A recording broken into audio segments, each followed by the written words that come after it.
What do you want to sync on? Just 1, 2, 3 sync. Nice to keep it simple. Oh yeah, I forgot. The pronoun makes me think that we have to have some funny word, but like 100% of everybody else just uses the word sync.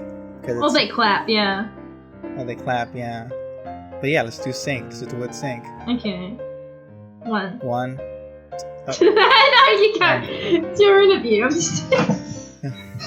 Yeah. It's my interview. Everyone else is just living in it. Yep. 1. Okay, 1, 2, 3. Sync. And one more. Okay. 1, 2, 3. Sync. Ahem. Welcome to the Procrastinators Anonymous interview section. It was a newspaper. I'm already messing up. Probably should have wrote down an intro for this. But anyway, I am Dune Kun, and I am joined by the first of perhaps many guests, C2ol. Hi. C2ol, what the fuck do you do? What the fuck do I do? Fuck if I know. Yeah. I draw. I do the drawcast when I can schedule it.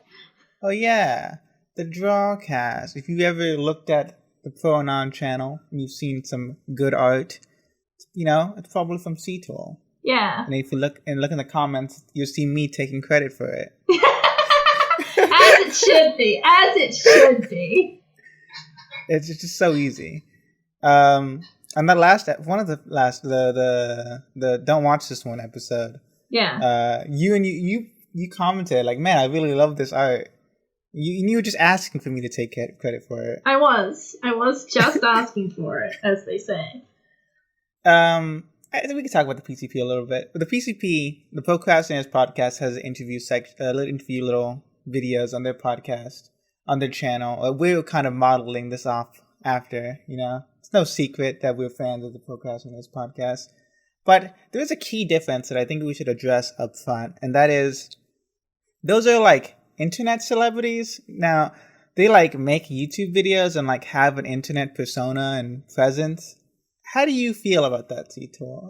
What do you consider yourself an internet celebrity? I'm definitely not an internet celebrity, but I do have an internet personality. I do not go around in real life saying the 2 stands for 2 hand jobs. Just on the internet. That's because everybody knows in your town. Yes. They already know why.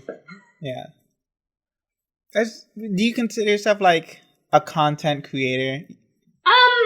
Not really. Because you have a YouTube channel and you have a Twitter that's like it's not like your real face and like some people have and talk about your real life. It is like a quote unquote brand account. It is a bit. I don't know. Maybe I aspire to be a content creator because I do like creating content. I like making podcasts. I know it's a controversial take in the pro and on, but I like making podcasts. I like doing the drawcast. I'm cranky when scheduling conflicts occur, and I'm like, oh no, I can't drawcast today because my guest is in Europe and Simon has a real job and the Kajora doesn't actually want to be on the drawcast.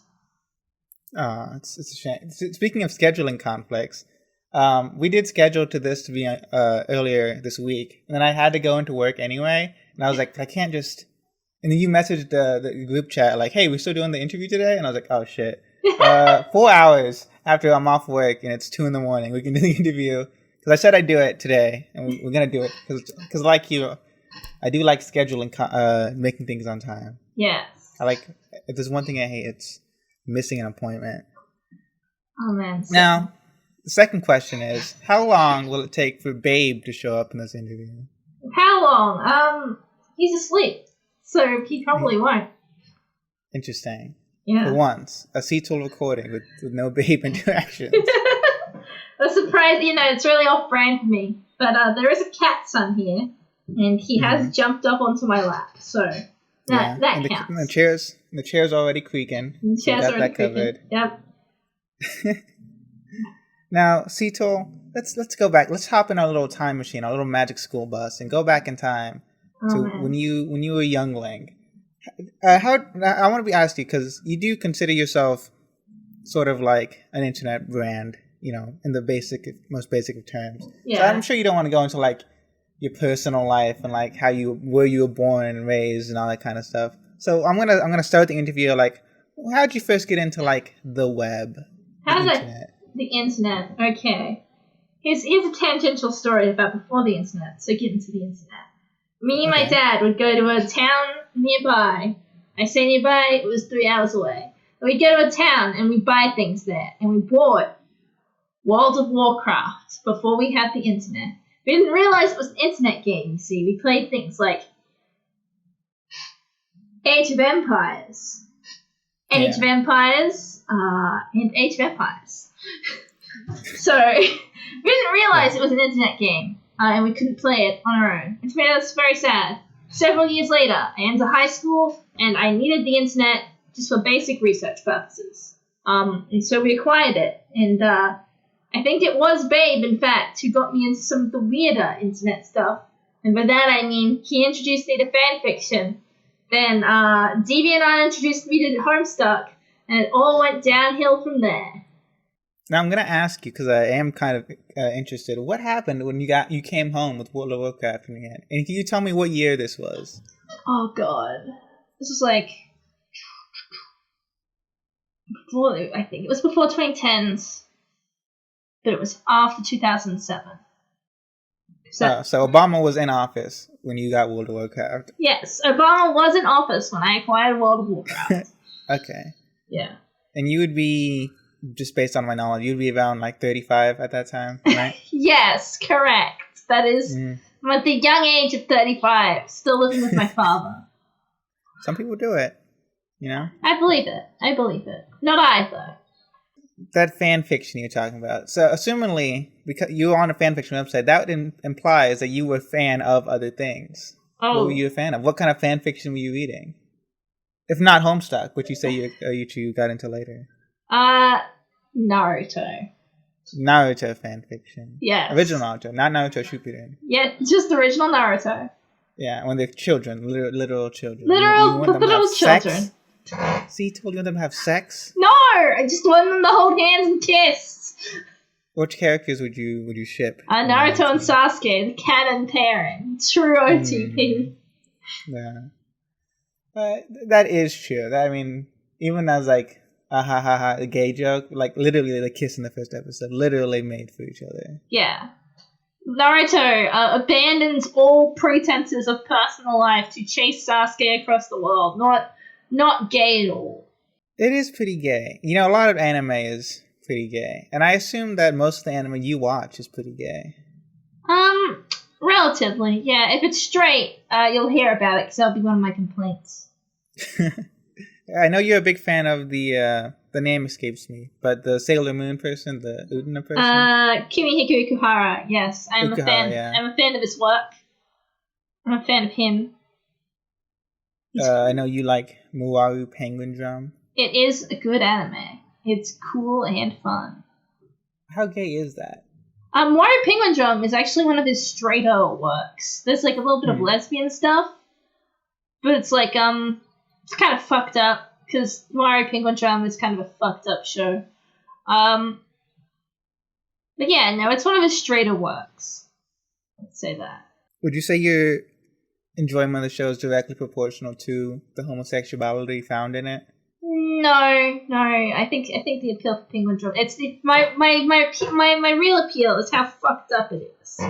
I like things more the more fucked up they are. If it's super fucked up and straight, I can still enjoy it. Like one of the first anime I ever watched. Oh god, it was the one with the girl. She has pink hair and the horns. And the anime girl with the pink hair. The anime with the pink-haired girl. Hold on, I think it's on the tip of my tongue. Yeah, and the horns and the invisible arms. Rayman? No. Elfen Lied. Yeah. Yes, that was my next guess. Yeah, from the first anime I watched. While sailing the seas. Not exactly. What seas? Pirate Bay? Yeah. Well, I didn't sail them. I had a friend, and he would torrent them, and then he put them on DVDs for me to watch. I had a good friend. Very nice. Yeah.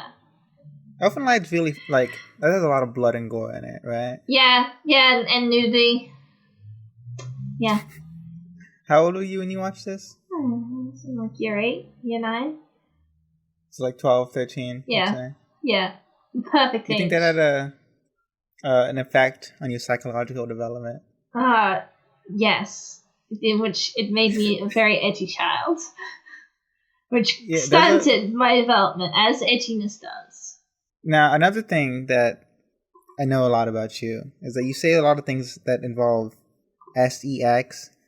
I've never seen Elfen Lied, but you said it had nudity in it. Is that related? Yeah. There were Tatars. There were naked ladies. I think one of the first scenes is that she's naked and she walks out and she kills a bunch of people. And you were like, I'm gonna base my whole personality on that scene. Yep, 100%. Well, I think you've done a great job. Thank you. Big fan. Thank you. Yeah. I briefly brought up Rayman, and I was hoping I could do this perfect segue into another early PlayStation platformer, and that is Croc, Legend of the Gobos. Yes. Which we did stream for briefly, if anyone didn't know, on youtube.com/JinKun. I think it's on, so maybe it's on the other channel. Well, we did stream, and that was another early game I know that you also based your personality on. I know you're a big fan of the color green, which Croc is. This is true. I am a big fan of the color green. And Croc is green. Yeah, the connection is obvious. Sharp teeth. You also draw yourself with sharp teeth. I do like sharp teeth. This is a thing I enjoy, yes. Like a crocodile? I know. Yes. Oh man, the thing is, I never played it on the PlayStation 1. My cousin would play it on the PlayStation. Oh, not on the PlayStation, on the PC. Yeah. And I do remember you saying that. Yeah, and I would also play it on the PC. It'd be funny. Like World of Warcraft. Did you ever really get into World of Warcraft even after you figured out that you had internet? What'd you do with it? If you didn't, did you just take it back, or? No, it's just still there. Unopened. Have you ever played it? No. I could have become a WoW addict. I could have become a teenage WoW addict, but I didn't. Yeah. Thanks to am I living in the middle of nowhere and not having internet? You were spared. I was spared, and then I was introduced to a much greater evil, some may say. Homestuck. Yes, Homestuck. How does one get into Homestuck? Like, I feel like I missed the boat, and then I had friends who were into Homestuck, like in high school. I was like, should I read Homestuck? It's like, they're on Act 5. I was like, it's like kind of done, right? Like, I should like get into it. And they're like, no. It's too late. You can't get into Homestuck now. The window is closed. And every time I've tried to get into it, I'm like, yeah. The window is kind of closed for me. I don't know if I can get into it. I mean, it's like, so I was on DeviantArt because I was a young person who drew, and that was the website for young people who drew. It had Yowie on it, and I would like to look at it and purchase it and put it on my walls. That's it. Yeah, I was one of those. Yeah. A Fujoshi, as they say. Yes, huge Fujo. A dirty woman, I believe it translates to. Once upon a time, I was that. In a past life. That's. Now you're just dirty. Yep. But yeah, no, so I was on DeviantArt, and I kept seeing all these drawings of these little grey people with horns, and I'm like, what is this? And they're like, yeah, it's from Homestuck. And I go to the first page of Homestuck, it's just this kid, and I'm like, what is this? And then I got onto Tumblr, and eventually I just saw enough Homestuck stuff. I'm like, I guess I'll read it. And so I did read it. I read all of it. And then it was over. Then I changed forever. That's Homestuck. It started, and now it's over. Yep, that is Homestuck. If people want more detailed Homestuck opinions about you, I'm sure they could. There's a podcast on Pronon channel that they could watch, right? There is a podcast. Simon edited it. Simon put in a lot of effort editing the Homestuck cast, so you should go watch it. Only thing I know about Homestuck is that they have tentacle dicks. This is canon. Yeah, I refuse to believe anything else. They all have tentacle dicks and little goos to heck each other in. Why do they have tentacle dicks? Because they're aliens and it's hot. That's why. They're supposed to be completely alien to human existence. So having human genitalia just makes no sense to me. Well, they have regular other human proportions and It's true, but they are insects. Like, what kind of genitalia do insects have? I haven't thought about it, C2ol. I'm gonna be honest with you. I mean, I know snails have like a hooky barb thing that they stab each other with. That's covered in sperm. It's not too different from human anatomy. I think we may need to see a doctor. maybe. I don't know. I think insects are really small. I don't know if we know. Do they have like little tectacles? Is that also true? Insects. Facts about insects. Really small. You think they're really small. But it could just be perspective. It could be a false perspective. It could just be really far away. Nature could be punking us, Yeah. If you got close to an insect, it'd be really big. Think about that. Yeah, Homestuck, not really for me. But what are the things you into? Anime. Do you play video games? Are you a gamer? I'm a gamer. I play a video game. I've played one whole video game. It was Croc Legend of the Goblins, but I was playing other video games. Yeah. It must have been something between, the late 90s and now. Oh, I did not play any video games as a child. I was like a young child. No, Dad didn't get me any consoles. He didn't believe in it. Is it Satan? No, he just thought it wasn't good for a child to grow up looking at a screen. Now look at you. Yeah, now look at me. But in my high school years, I was on Tumblr, and there was a huge boom of visual novels, and I started torrenting them. I started downloading them and playing them. One of those that had an impact on me was Dramatical Murder. I've heard. Yes. I assume the word murder enticed you. And the word dramatical. I was a drama kid. Were you in drama club in school? Yeah, I was in drama class. As in, I had to choose between drama and I think home economics, because I wanted to take both art and drama. And while I enjoyed home economics specifically because it was an excuse to spend money on ingredients to make food, I instead went with drama because I just liked it more. It was good. Were you ever in any plays? Oh, fuck no. I'm still mad. We were going to do a production of Midsummer Night's Dream, and I was Puck. And I was so into it. I was so into being Puck. And then they cancelled it. They canceled it? What happened? What happened is that not enough people showed up to the fucking performances. Not enough people showed up to practice.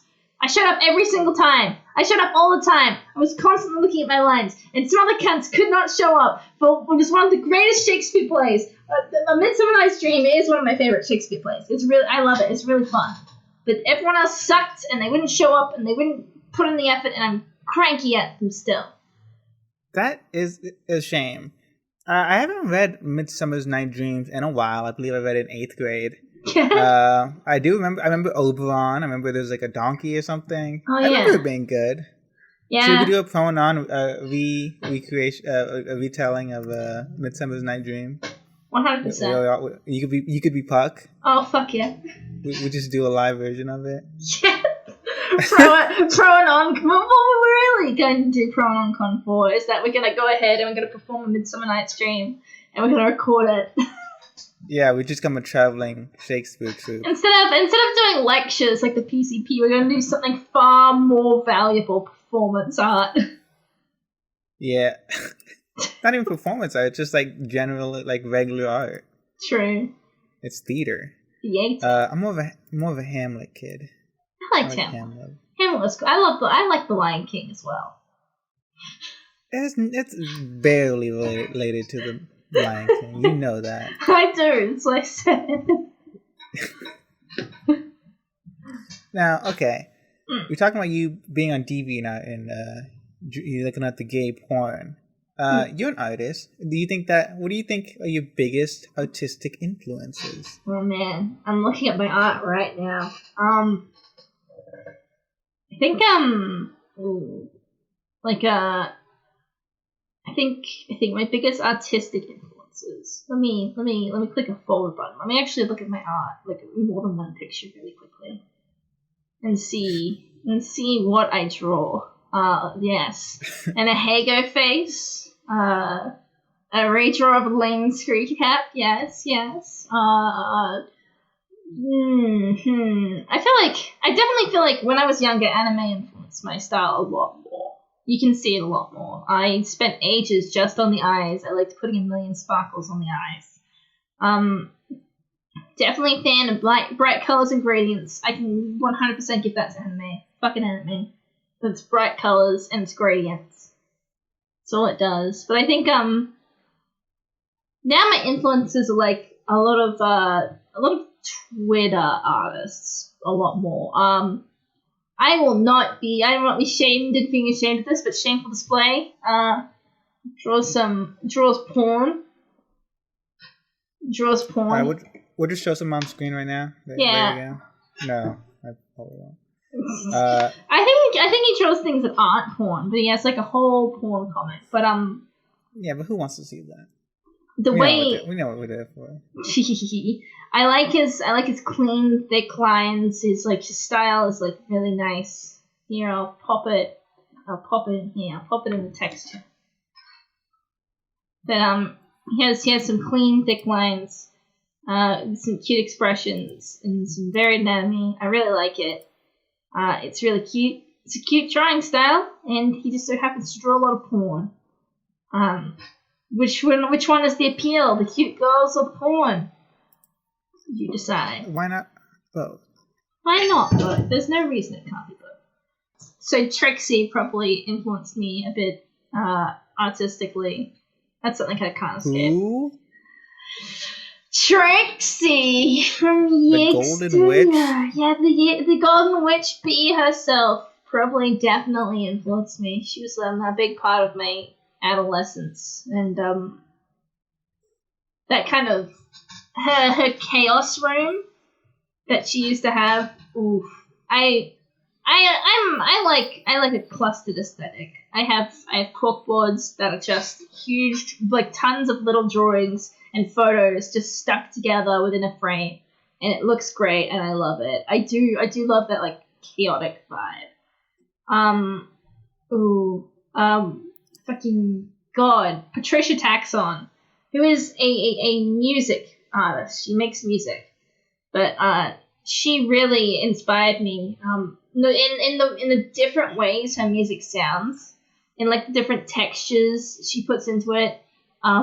Her song Spartacus, just the opening of Spartacus, is really important to me. It really I went through a phase of my art where I was trying to get better, but by better, that was just more anatomically correct. I was doing practice stuff, but I didn't know what I wanted to do specifically. And I didn't know how I wanted to express myself. So I was just trying to get good. But that wasn't really what good was for me, because I really wanted to make my characters more expressive and exaggerate them in interesting ways and simplify them in interesting ways. That's what I'm into. I want to find this nice line of simplicity and expressiveness, and write it for the rest of my life. God, I'd like to say Digimon, but I'm gonna be honest, man. I didn't draw enough weird shit for Digimon to really be that big of an influence. Well, you can always start C2ol. I can always start. I am retweeting a lot of Digimon art right now, just because I see it and it makes me happy. There's definitely there was this one artist on Tumblr, and they drew nothing but like fucking weird fetish porn. I didn't realize it was weird fetish porn at the time, because it's like people getting fed. It's like feeding and then throwing up. That's what it was. That was the fetish that was attributing to, but no one was naked. So I'm like, oh man, look at these bright poppy colors and expressions. You didn't think it was weird that they only do people getting fed and throwing up? I mean, yeah, but I was also a Homestuck fan. Like, well, who am I to judge? I guess that's fair.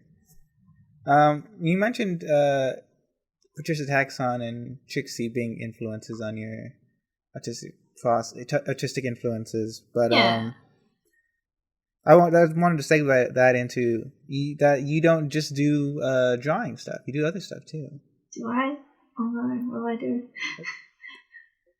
I mean, they're like you do the doll thing, the doll painting thing. Oh yeah, no, I got into that because of Delightful on YouTube, and it's fun. It's hard, not gonna lie. Drawing a nice face on a doll is hard. I've erased more faces than I've finished. With that, I mean I've erased a lot of faces, and I never really committed to one. You want to explain what it is first? So you get a doll. Imagine a doll.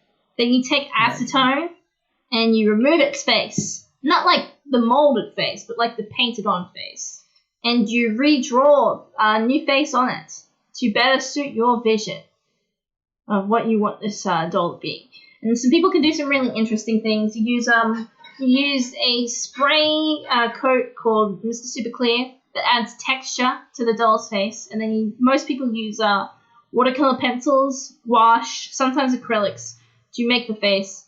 Watercolor and pencils are preferable just because of how easy they are to remove and reapply, how you can blend them together and get really crisp, sharp lines. And you can also modify them bodily. You can modify the body, to create certain characters that you wish to design. It gives me at least a better understanding of the 3D perspective a bit, and the way like the body looks, like in different places. Like when you're doing a doll's face, you have to add because you've removed all the color, you have to add all that undercolor in the skin. Like where there's a little brightness on the higher cheeks and on the nose, and if there's a little sunken-inness on the eyes, and layering it in certain ways, it's really neat. It's really cool. Because in some ways, like that is like a cartoon skull that you're like drawing in, like where the eyes and like facial features would be. Yeah. Yeah. Yes. And you also do stitching, right? Oh, you make little plush boys. Oh yeah, I do sew. I do not have a sewing machine right now because I was sewing when I was unemployed and I was provided a sewing machine. But yeah, no, I've made little related to Homestuck scale mates, little dragon boys. I've also made I believe I've made other things. I've made basic other things. I was working my way up towards acquiring patterns and making myself clothing, and removing myself completely from the fast fashion industry, becoming a true. But that was the goal anyway. Was instead of buying clothes online that didn't really fit me properly and were not made with the best materials, or through like people were not compensated properly for their labor. I could just labor to create my own. I could seize the means of production, as it were, and labor to create my own clothing that fit me and my personal sense of style better. That being just just denim and flannel. That's yeah. me. Would you walk in with the jeans and jean jacket combo? The jean jacket. Yes. If one of those denim pieces was acid washed, 100%. The Canadian tuxedo, as it's called. Yeah, no, I'm fine with wearing denim on denim, but the denim has to be different colors. It's like the opposite of your blacks. You don't you have to match your blacks, but you don't match your denims. You don't. No. I never heard that. Most time when I see the jean jacket combo, it's usually the same kind. I think that's kind of. I'd have to see some examples of them different colors. I don't think the different colors would work as good. I like it when it matches. I like a good old classic dark blue jean, and then like an acid washed, like a denim vest. Like I like acid washed. I do not like it on my legs. My legs need to have, not acid wash. But mostly that's because acid wash garments are like more prone to wear and tear and fraying because they've been, treated in a certain way. Yeah. Yeah, there was acid dumped on them. Yeah. They usually wears out some things. Yeah. We could make some offensive jokes, but let's move on. Speaking of offensive jokes, the Pro and Oncast, Procrastinators Anonymous. Let's keep going down the timeline.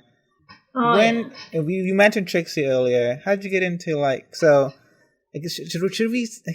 I'm trying to think. This is a interview for the Prononcast, you know. Yeah. I'm trying to imagine like who's watching this. Like the people who are watching this probably know what the Prononcast is at this point, right? But there might be some people who are like, I'll jump in on the interviews, you know.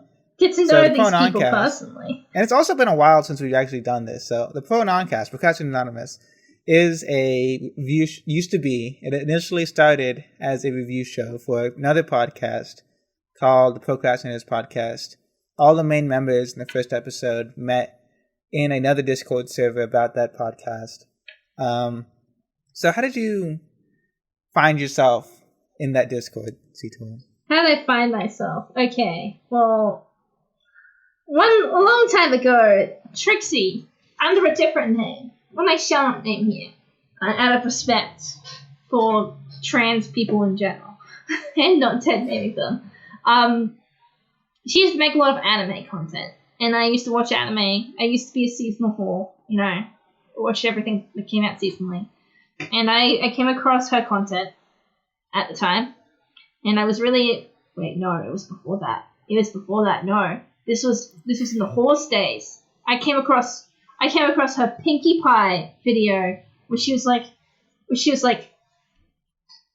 trying to become like, I think it was like the meditation ones, the really weird meditation ones. Yeah, no. Pony hypnosis? Yes, pony hypnosis. I came across pony hypnosis and I thought that was so weird and interesting. And when it came to Trixie's content back then, I felt like it was so weird and interesting and more authentic than a lot of the things I'd seen online. Like, this is some fucking weirdo. Completely willing to be a fucking weirdo online. She's fine with saying she watches the horse stuff. She's fine with talking about liking anime. She's fine with saying things that would be controversial. She's a cookie crazy bananas. And I admired that about her. And from I'm gonna jump with my personal knowledge. At this point in time, you were alt-right, I believe. Yeah, I was a bit shy. Yeah, I was just inserting my own. Yeah, knowledge that I had. Well, it wasn't. I was like, I politically, I had that kind of I was progressive, but like in like a lib cuck kind of way. Socially progressive, fiscally conservative. What you describe yourself as? More like, you know, homophobia, racism aren't real. You know, they're not real anymore. They're over. We defeated them. Sexism. Obama was president. He was in the White House. We established this. Yeah, this happened. So racism was over. That is true. Yeah, unfortunately, it has come back since he left. But... Yeah. Oh, Obama, why did you do this? Yeah, I was. Because I had never really experienced sexism, not because sexism didn't exist, but because one could say the way I was raised is kind of sexist, but I just thought that was my dad.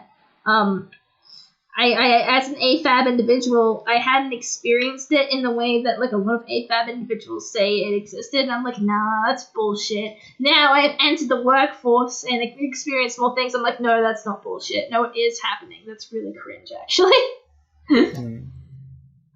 Now that you toiled under the capitalist regime, you switched sides to lefty sides.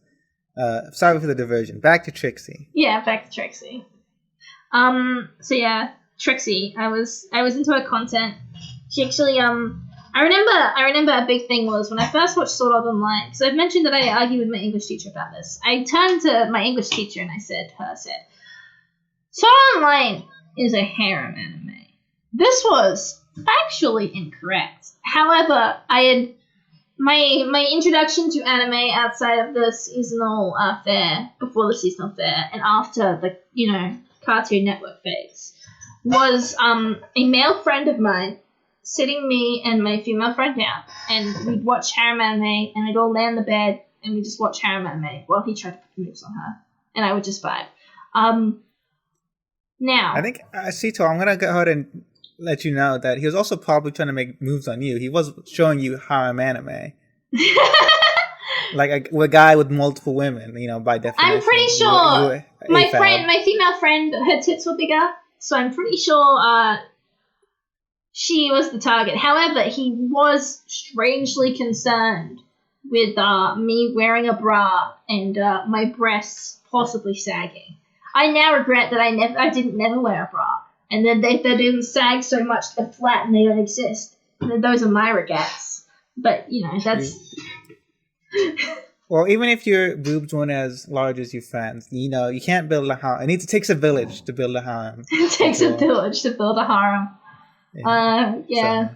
Anyway, because of the way it started with because Sword Art Online started with a premise, and then Kirito went around with all of these girls, and he had a little arc with the girls.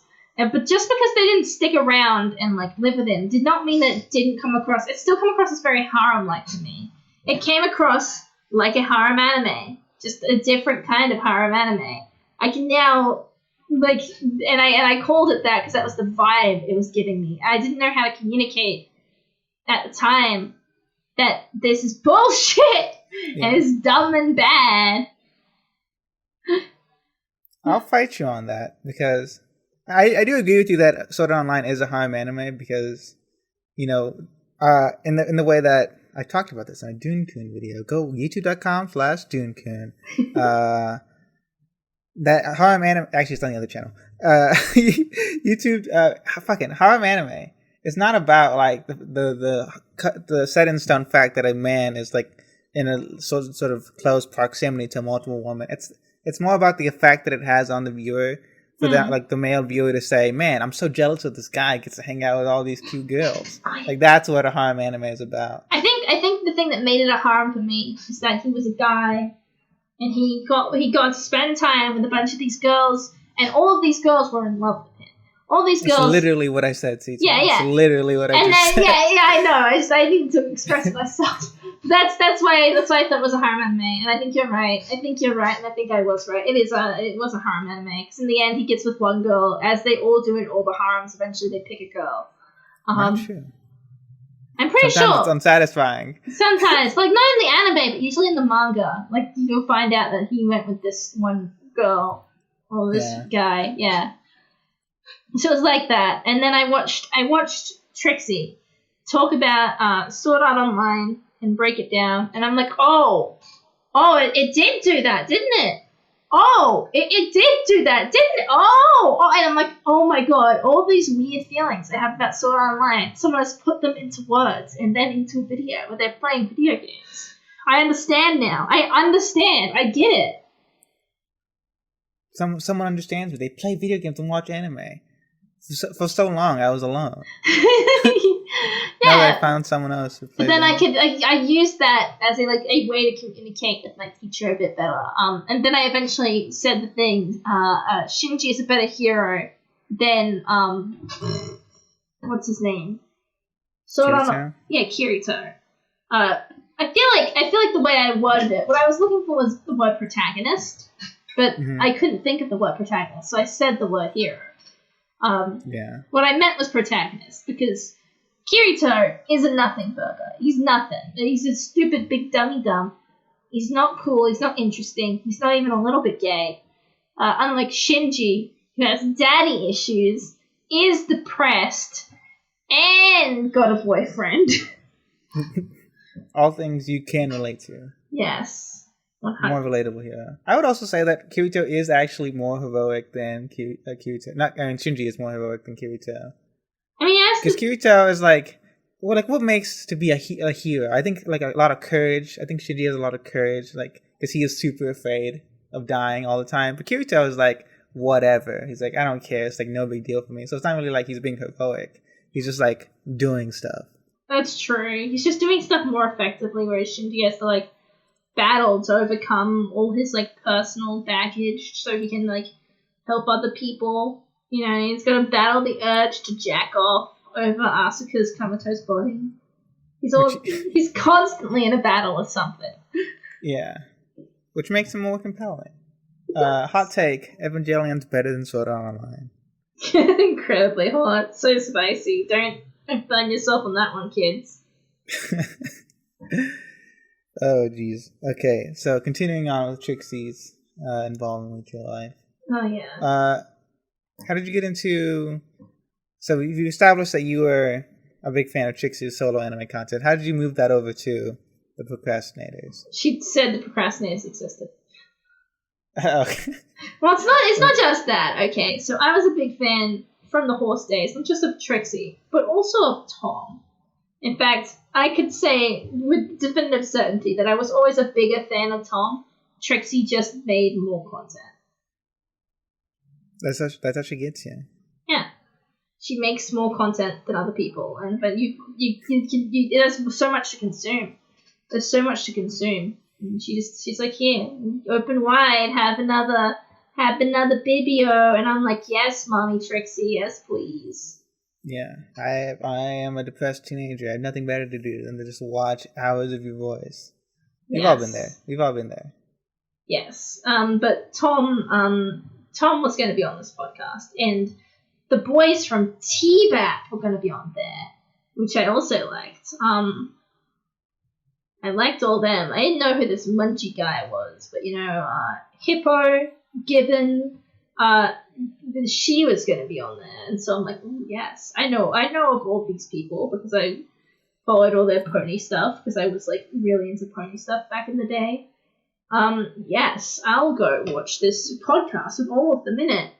And I did, and that's how I got into the PCP. And I just kind of followed them because of my parasocial attachment to most of the members. Yeah, that's been highly documented on this channel. Yeah. Quick sidebar: who's your favorite pony? Who was my favorite pony? I've got to think about that. It's been a minute. Who was my favorite pony? I think it was Pinkie. Pinkie Pie. Yeah. Interesting. I can see that. Did you ever read those fucked up My Little Pony fanfictions? No. I did the Homestuck equivalent of that. I see. There was a Homestuck fanfiction called it's something about John's dad. It's written in the style of a children's book. It says, John is a good boy, and he loves his daddy.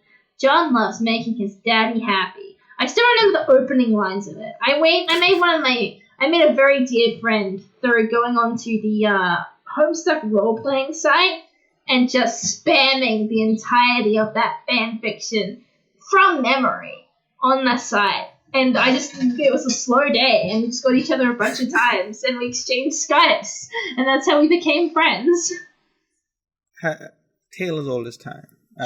Beautiful. So, I guess we're coming closer and closer to present day. We're in the VadCon 4 Paradise server. Yes. You're reading the chat. Someone says a Jew joke. Well, take it from there. Okay. I ignored it the first time. I ignored it a few times, actually. And then, Hinch Chibi guy mentions it's kind of fucked up. And I'm like, I guess it is a little fucked up, but this is just constantly being a thing in here. And I was starting to become, by Radcon 4, I had been pulled back towards the left, I believe. I think, here's the big thing. Radcon 4 happened after George Floyd, didn't it? No. No? Yes, it happened before. It happened before George Floyd. Yeah. Yeah, because George Floyd happened during the lockdown stuff, and Radcon 4 was before that. Wait. Did George Floyd happen in lockdown? Damn. Yeah, it was in the summer, yeah. Oh, yeah. Well, either way, I was swinging back and forth between right-leaning and left-leaning. A true centrist. Yeah, a true centrist. And I did think it was kind of hecked up that, like, there was this, I know what happened. I had started getting into, like, Warsh.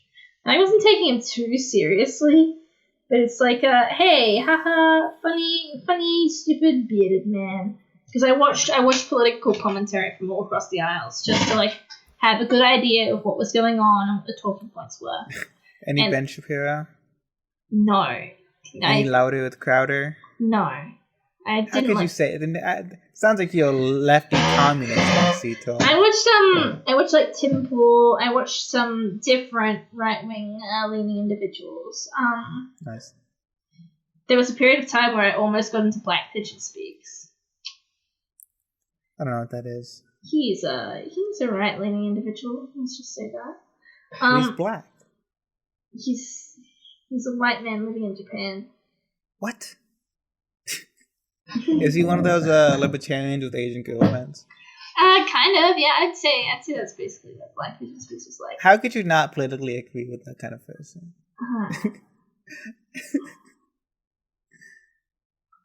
Continue. I'm sorry. Okay. So I was starting listening to Bush, and he had a video, and there were all these like literal Nazis, like literal. It was Caitlin Bennett and that. I did not respect Caitlin Bennett back then, and I still don't. But it was Caitlin Bennett and her friends, and they were. This is where I came across the echoes. Triple parentheses. I'd never seen it before, and I'm like, oh, okay, that's some Nazi shit. I understand now. And I took that in my brain. Then later, I see a certain individual of the pronoun using the exact same shit, and I'm like, okay, no, these aren't just jokes, because the jokes are... See, here's the reason I thought they weren't jokes. They weren't funny. That is true. They weren't funny, so they couldn't have been jokes. That wasn't... I was there. I wouldn't say I was a part of it. I'd say I was on the... stoking the flames as I do. Yeah, just doing a little bit of trolling. Just doing a little bit of trolling, as they say. Yeah. As a great man once said. But yeah, no, I was like, okay, it's not funny. He's still doing it. Dude, this Nazi shit, not cool. And he used the triple parentheses. I'm like, okay, yeah, no, you're a real Nazi. You're not this isn't like a little bit trolling. This is like legit. I have not seen this kind of bullshit outside the behavioral context of actual Nazis, which is why we're talking about Jelly Beaner, by the way. Yeah. I don't know why we're being Jelly. We're talking about our known collaborator, Jelly Beaner. Yeah, so. No, I saw Jelly saying some shit, and I'm like, dude, these aren't jokes. They're not funny. And you keep saying them despite the fact that they're not funny. And you just used this dog whistle that I've only seen been used by Nazis, like actual Nazis. You are an actual Nazi. That's where my brain went. A fair place to go. Yeah.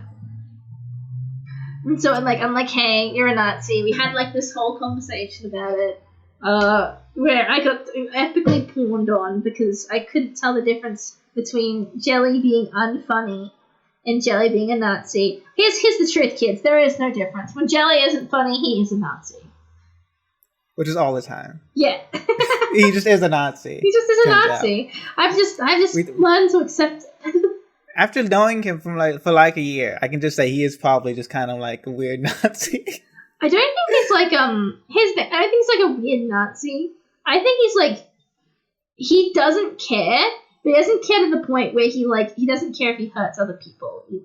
Unless you like specifically tell him that he hurt you. He doesn't care if he hurts like large swaths of people. I don't mean this like maliciously, because most people don't. But it's like he likes to have fun. He likes to do a little bit of trolling. And he has to think about whether or not his trolling reinforces serious issues in society. Yeah, he's just dumb. Yeah. It's not his fault. He was born that way. He's just dumb and white. He can't help it. So you meet this person you think is a Nazi. How do you end up in a podcast with them? I'm in a call late at night for me. Late at night for you guys as well. And COVID has started, I believe, at this point. So I don't have to go to the unemployment anymore. I can stay at home.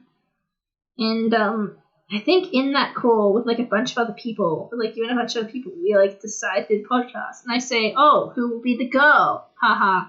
And you guys are like, you, C2ol. Little did you know. Did you know, dude, that now you're the girl? Yeah. Somehow we switched. I'm not. Rules.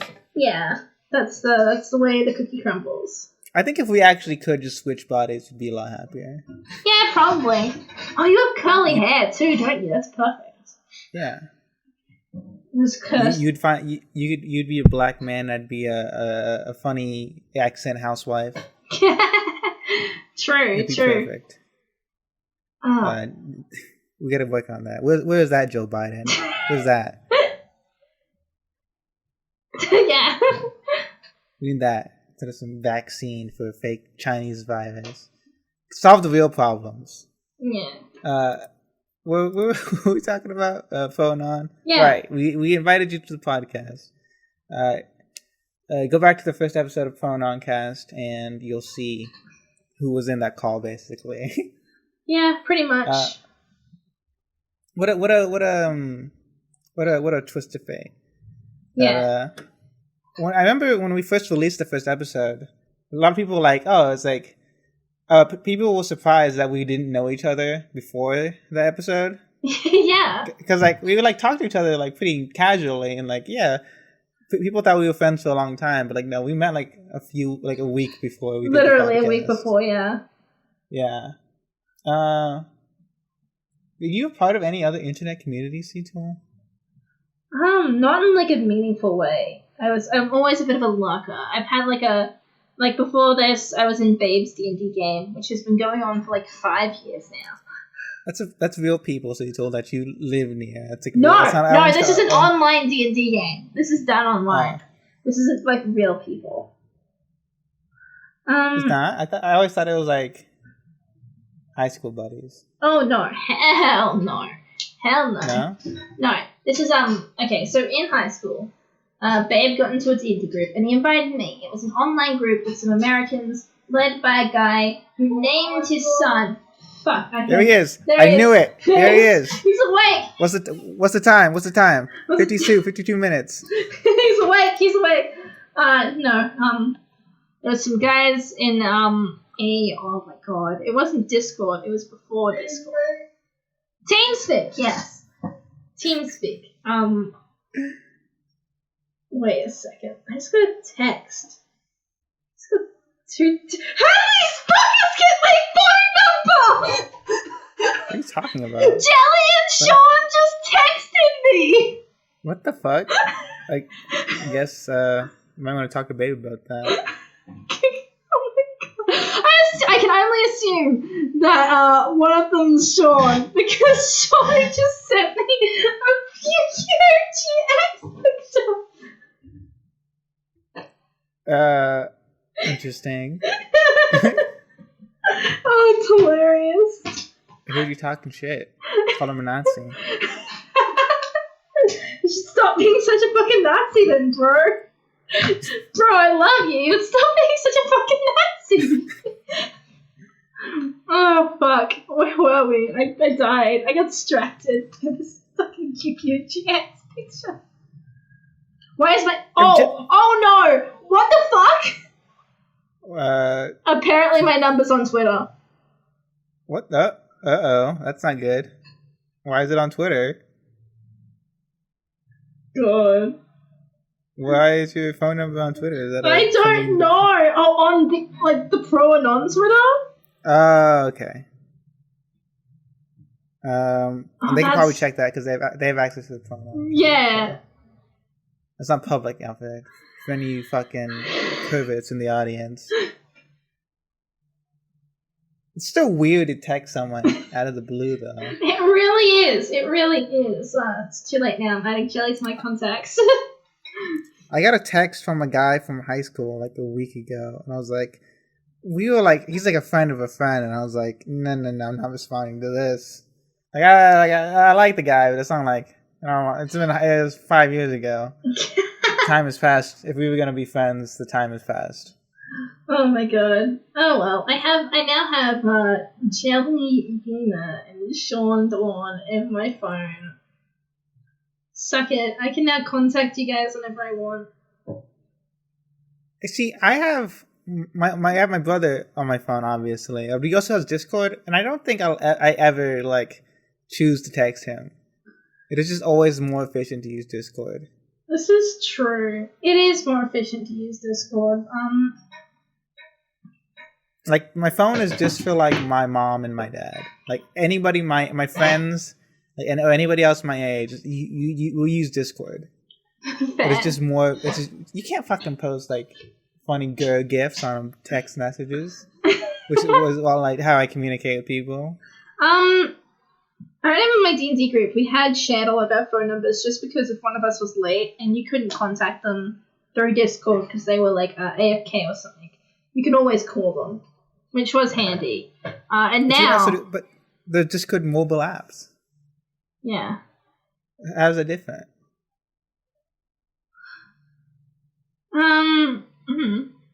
Checkmate, atheist. Checkmate. Oh, so you say you can't send a GIF. However, you can send GIFs, but it's like better with Discord. Sean just sent me a GIF. Of the Joker smiling. Okay. I probably could have guessed that, actually. I hope they're fine with using up all their money texting me, because it's expensive. Long distance? Oh, yeah. Anyway, what were we talking about? Podcast? Not, Podcast. Ooh, I forgot. We got distracted because of the fucking Sean Don and Jelly Beaner. Texting me because they found my phone number through two-factor authentication. I'm fine with them knowing. Just like I'm fine with them knowing my real name, my true name. Crocodile Dundee. Yes. No, you've told everyone. Oh no. No, I'll cut it out. Yeah. Okay. So the podcast. Oh, no, I asked you if you were part of other internet communities. Oh yeah. You said D&D. Yes. It was a small D&D group. Our DM at the time has named his son, his true son that he's actually had, that's actually related to him after Jace from Magic the Gathering. I feel like that says a lot about him. There was a guy from like Arizona or something, like Louisiana. There was a guy from Louisiana, and he ate a lot of Cajun food. There was another guy. There's a couple of them you've met. A couple of them are in the server, and Babe. And another guy named Ghost, who is like, imagine, if you will, that Count Dankula existed. Imagine Count Dankula. And he had it. It's Count Dankula. Yeah, it's just Count Dankula. I played D&D with Count Dankula. I feel like if he ever heard that, he'd probably be flattered. I hope you like that Ghost. If you ever find this. But yeah, no, Count Dankula. Basically Count Dankula. And our DM, he ran a game, and that's where we all met in that game. And then that game ended, because he got a girlfriend and kept having sex with her instead of playing D&D. Gross. And he also went to the army. The face corrected me for the other one. Also gross. Yeah. He did actually miss a session to have sex with his girlfriend, who he could have sex with at any time. Just schedule your sex. Book her in. God damn it. Write her in, get an appointment. Yeah. Be professional about it. Yeah. Be professional about it. If you're going to do some impromptu sex, make sure you don't have anything scheduled in that time period, Be considerate of other people's time. Anyway. Doesn't that kind of add a bit of spice to it, though? Maybe. Yeah. So Babe started a D&D game. He decided to DM a game because he had an idea, and the idea was basically, what happens to the sister of my character that was playing in this D&D game? And that game that he is running has been running for 5 years, get cucked. We're at level 15. It's been going. Me to get cucked? I'm not telling you to get cucked. I'm telling the original DM to get cucked. Okay, I was like, I didn't. Yeah, no, I didn't feel like I you. deserved that. Not you. You don't deserve to get cucked. You deserve to cuck everyone. You should be the cucker. You should. I'll leave that stone untouched.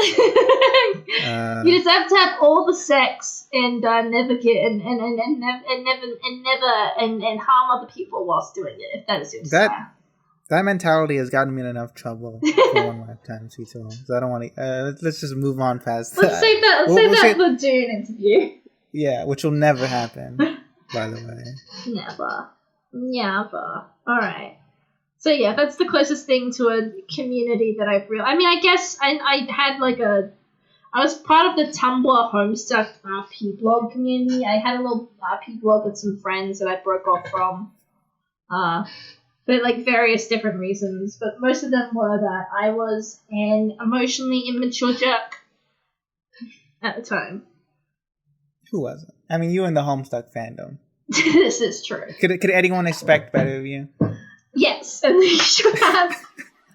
Yes, and they should have. My behavior was unacceptable, and I do disavow myself at that age. Yeah. Yeah. Everyone makes bad decisions when they're 35. Yeah. Which you were at the time. Of course, 100%. Yeah. Are you okay? No. I'm not gonna break kayfabe for your comfort. You will be the old person. Of course. Forever. I'm fine being the old person, by the way. Yeah. I am, after all, 69 years old, and I now will be 69 for the rest of my life. Yeah. Until it reaches such a time that I'm old enough to be 420, in which case then I'll be that. Hopefully that day, with the way technology is moving, it's possible. It is possible. To be 420. It's 420.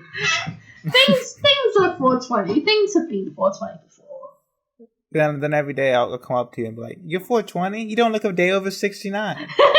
Yeah. Be like, the best joke ever. And then I could die. Once I make that joke.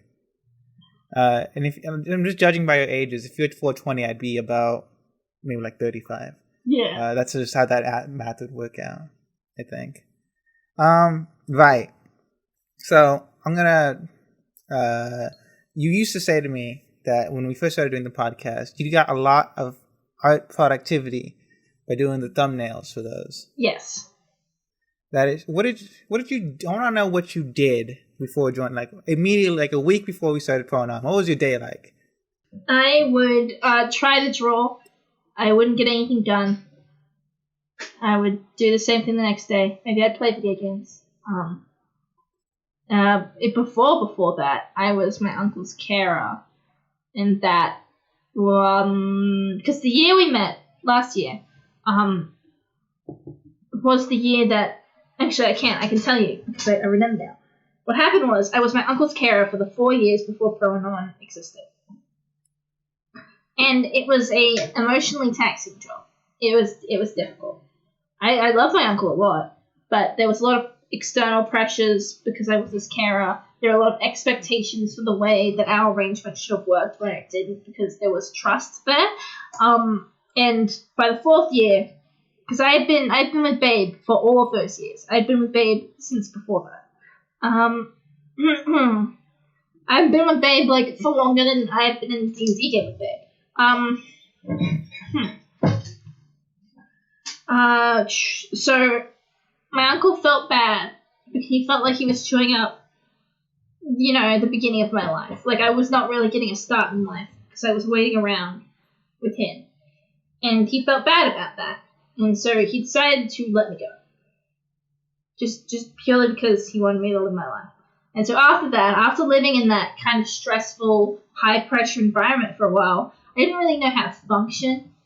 So I spent like a month doing nothing but playing Pokemon Sword and Shield. I didn't get off the couch. I did nothing but play Pokemon Sword and Shield. That's a fun month, though. Yeah, no, it was fun. I made my little Pokemon person really cute. I got all these really cute Pokemon. I caught a really cool Lucario. It was fun. It was a fun month. I got into Magic the Gathering. I started going back to unemployment. I started trying to figure out what exactly I wanted to do with myself, like future-wise. Because also, this may come as a shock to some people, but I suffer from what the kids call suicidal ideation, which is where you want to die all the time, but you don't have the cojones to do it yourself. Basically. That's why I'm here, coxgun. Yeah, but it affects me in the way where I could not even perceive a future for myself. At this point, I've been dealing with suicidal ideation for about a decade. So like, I have, and for most of my like pubescent and post-pubescent life, I have not been able to perceive a future for me ever.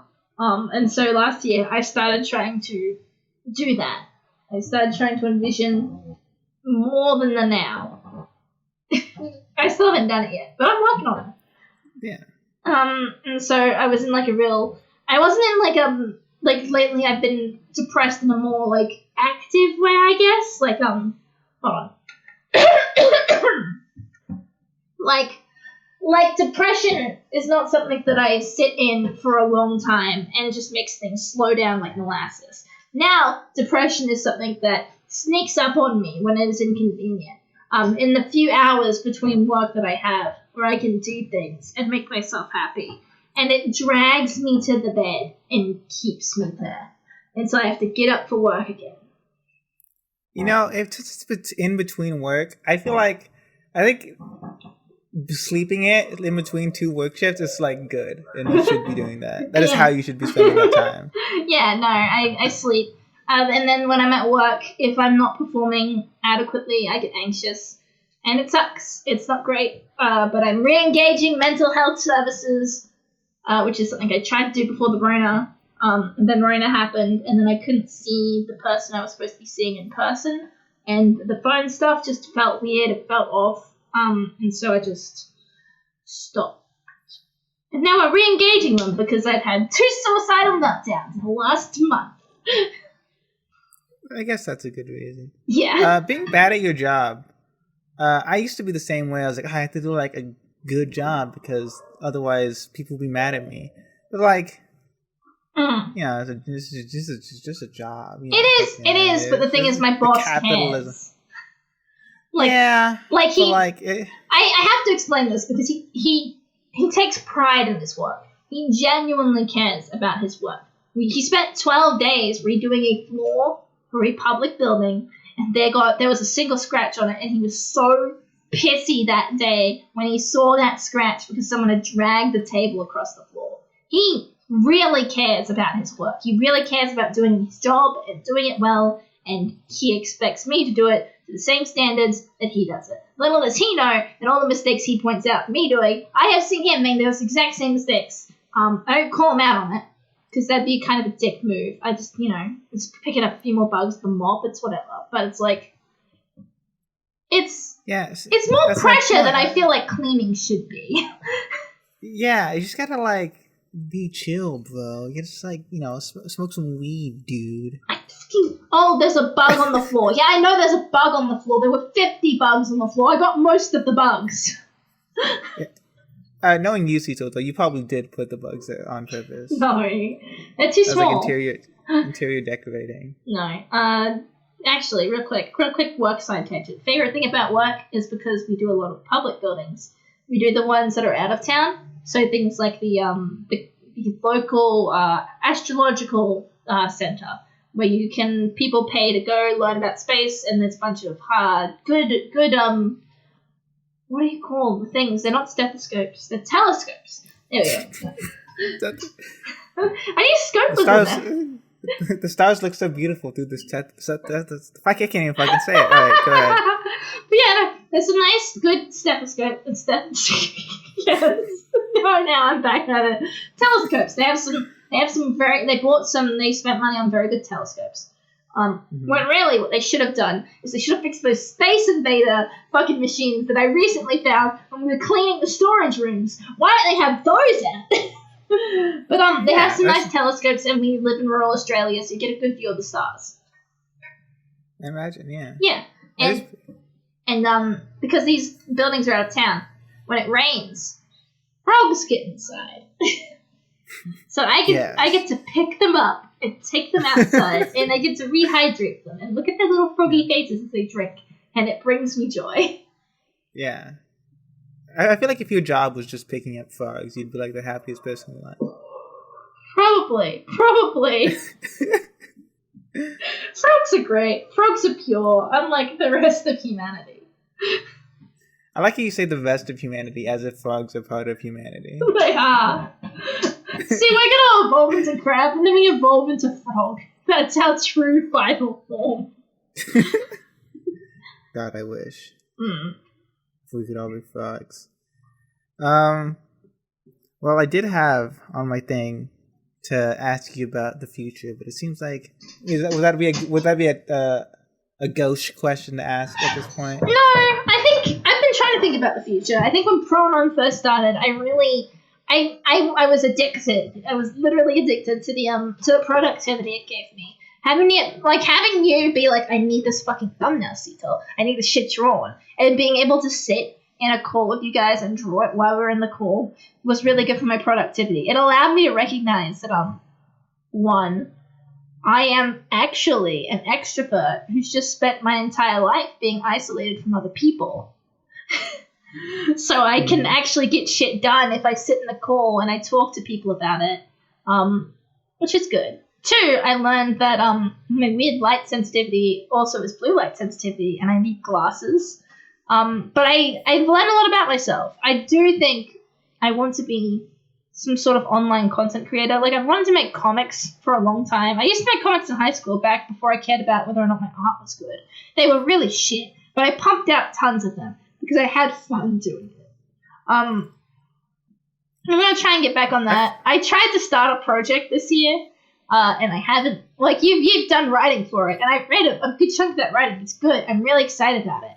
But it's like, work has sapped away all my energy again, so it's like, organizing meetings. I'm struggling just to keep the, drawcast going, and I'm keeping that going because I love it so much. I love drawing with other people. I like interacting with other artists. It's great. But I do think I want to be, if not a full-time content creator, I want to create content. I like making content. It's fun. I want to do art. I want to make a comic. I don't know if I can yet, but I want to work towards that. Yeah. I also want to, okay, this isn't technically accurate, because I don't want to not kill myself. I would be fine if I killed myself. That would be a decision I would be fine with. But I want to be a good partner, just in general, whether it's business or otherwise, but, me wanting to kill myself is kind of upsetting for Babe, and I want to get better for him too. Who would peg him if you weren't there?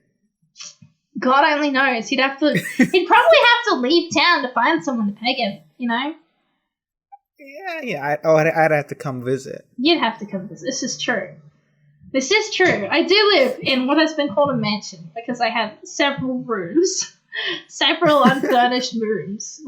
I've seen your house. It's a nice house. It's a decent house. In my house or my dad's house? Your dad's house, pigsty. Yeah. Joke. Pigs. That's a joke no one gets. I bought my dad's pig. Here's a joke. Here we go. I'm gonna explain the joke. I'm gonna ruin it. I bought my dad's pigs, little ceramic pigs, for him to collect because I didn't know what to get him for his birthday or Father's Day. Because he didn't really want tools, so I got him these little pigs. And should have got him a wild expansion pack. But I got him these little pigs so I could get them in town, and I could buy them, and they weren't expensive. And now he's got a small collection of pigs that I've acquired for him, and now they're in my house because he lives elsewhere. He doesn't really have a house anymore. His house is full of other people now. Yeah. What were we saying before I got pig distracted? The future. I was talking about the future and how I do genuinely want to create content in a meaningful way in my future. Get help for my mental health issues, which is important. This is a thing. I'm going to go on a mild tangent, but this is a thing I'm mad about, Ben and Trixie's bullshit. It's they're ooh, go get help. And it's I'm not mentally ill. It doesn't matter whether or not you're mentally ill. That's not a problem, Trixie.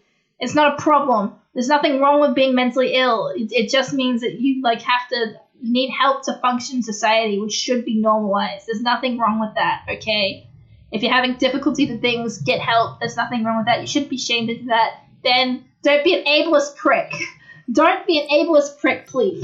Pretty please. I'm begging you, Ben. I'm begging you. Do not do the things society's been doing for decades and demonize mental health and getting help. It's important for people to do. Being depressed is miserable. Suffering with ailments that you cannot control and make it more difficult to function in society is hard. Society's hard enough as it is. Please, Ben, stop being a dick. I've been asking you to stop being a dick for a year now. And I know you're not going to do it, but I'm going to ask again. Well, I'm sure you'll take those words to heart. Ben, we know you're out there. We know you're listening. Big fan of the show, Ben Saint.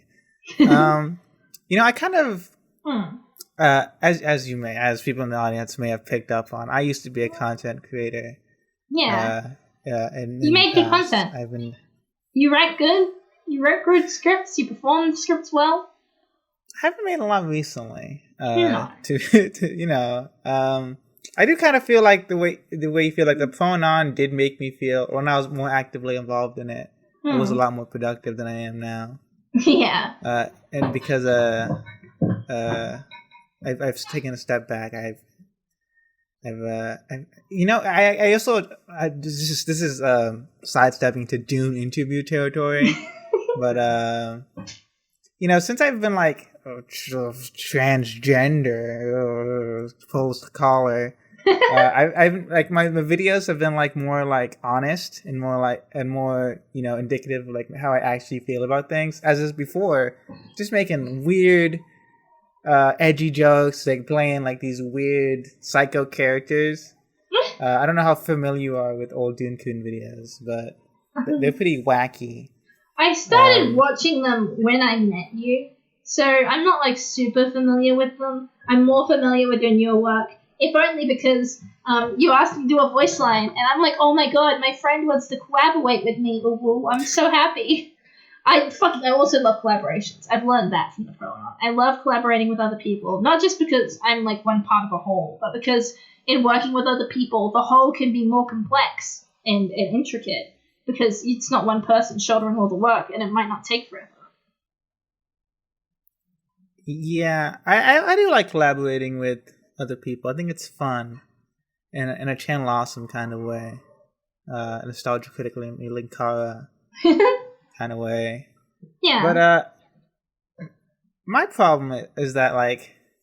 Well, I was saying, I'll finish my point about the trans thing. Is that like my post-transition work has been like super honest, super like bare bones. Like I don't curse in any of the newer videos, as opposed to like all the weird, like the most offensive things you could say, like hear or say in the old video. Everyone go watch the Essential Dune-kun playlist, because I don't disavow the work. I think the work is still good. But I do say a lot of weird stuff in it as like more playing a character, and like the fact that I am like more honest with myself now. I was like I don't really like care about talking about anime and video games anymore. It's like I don't want to like but that is what it is. That's a Dune-kun interview thing. But, I think I do. It's like PCP side tangents, but I think not being completely honest.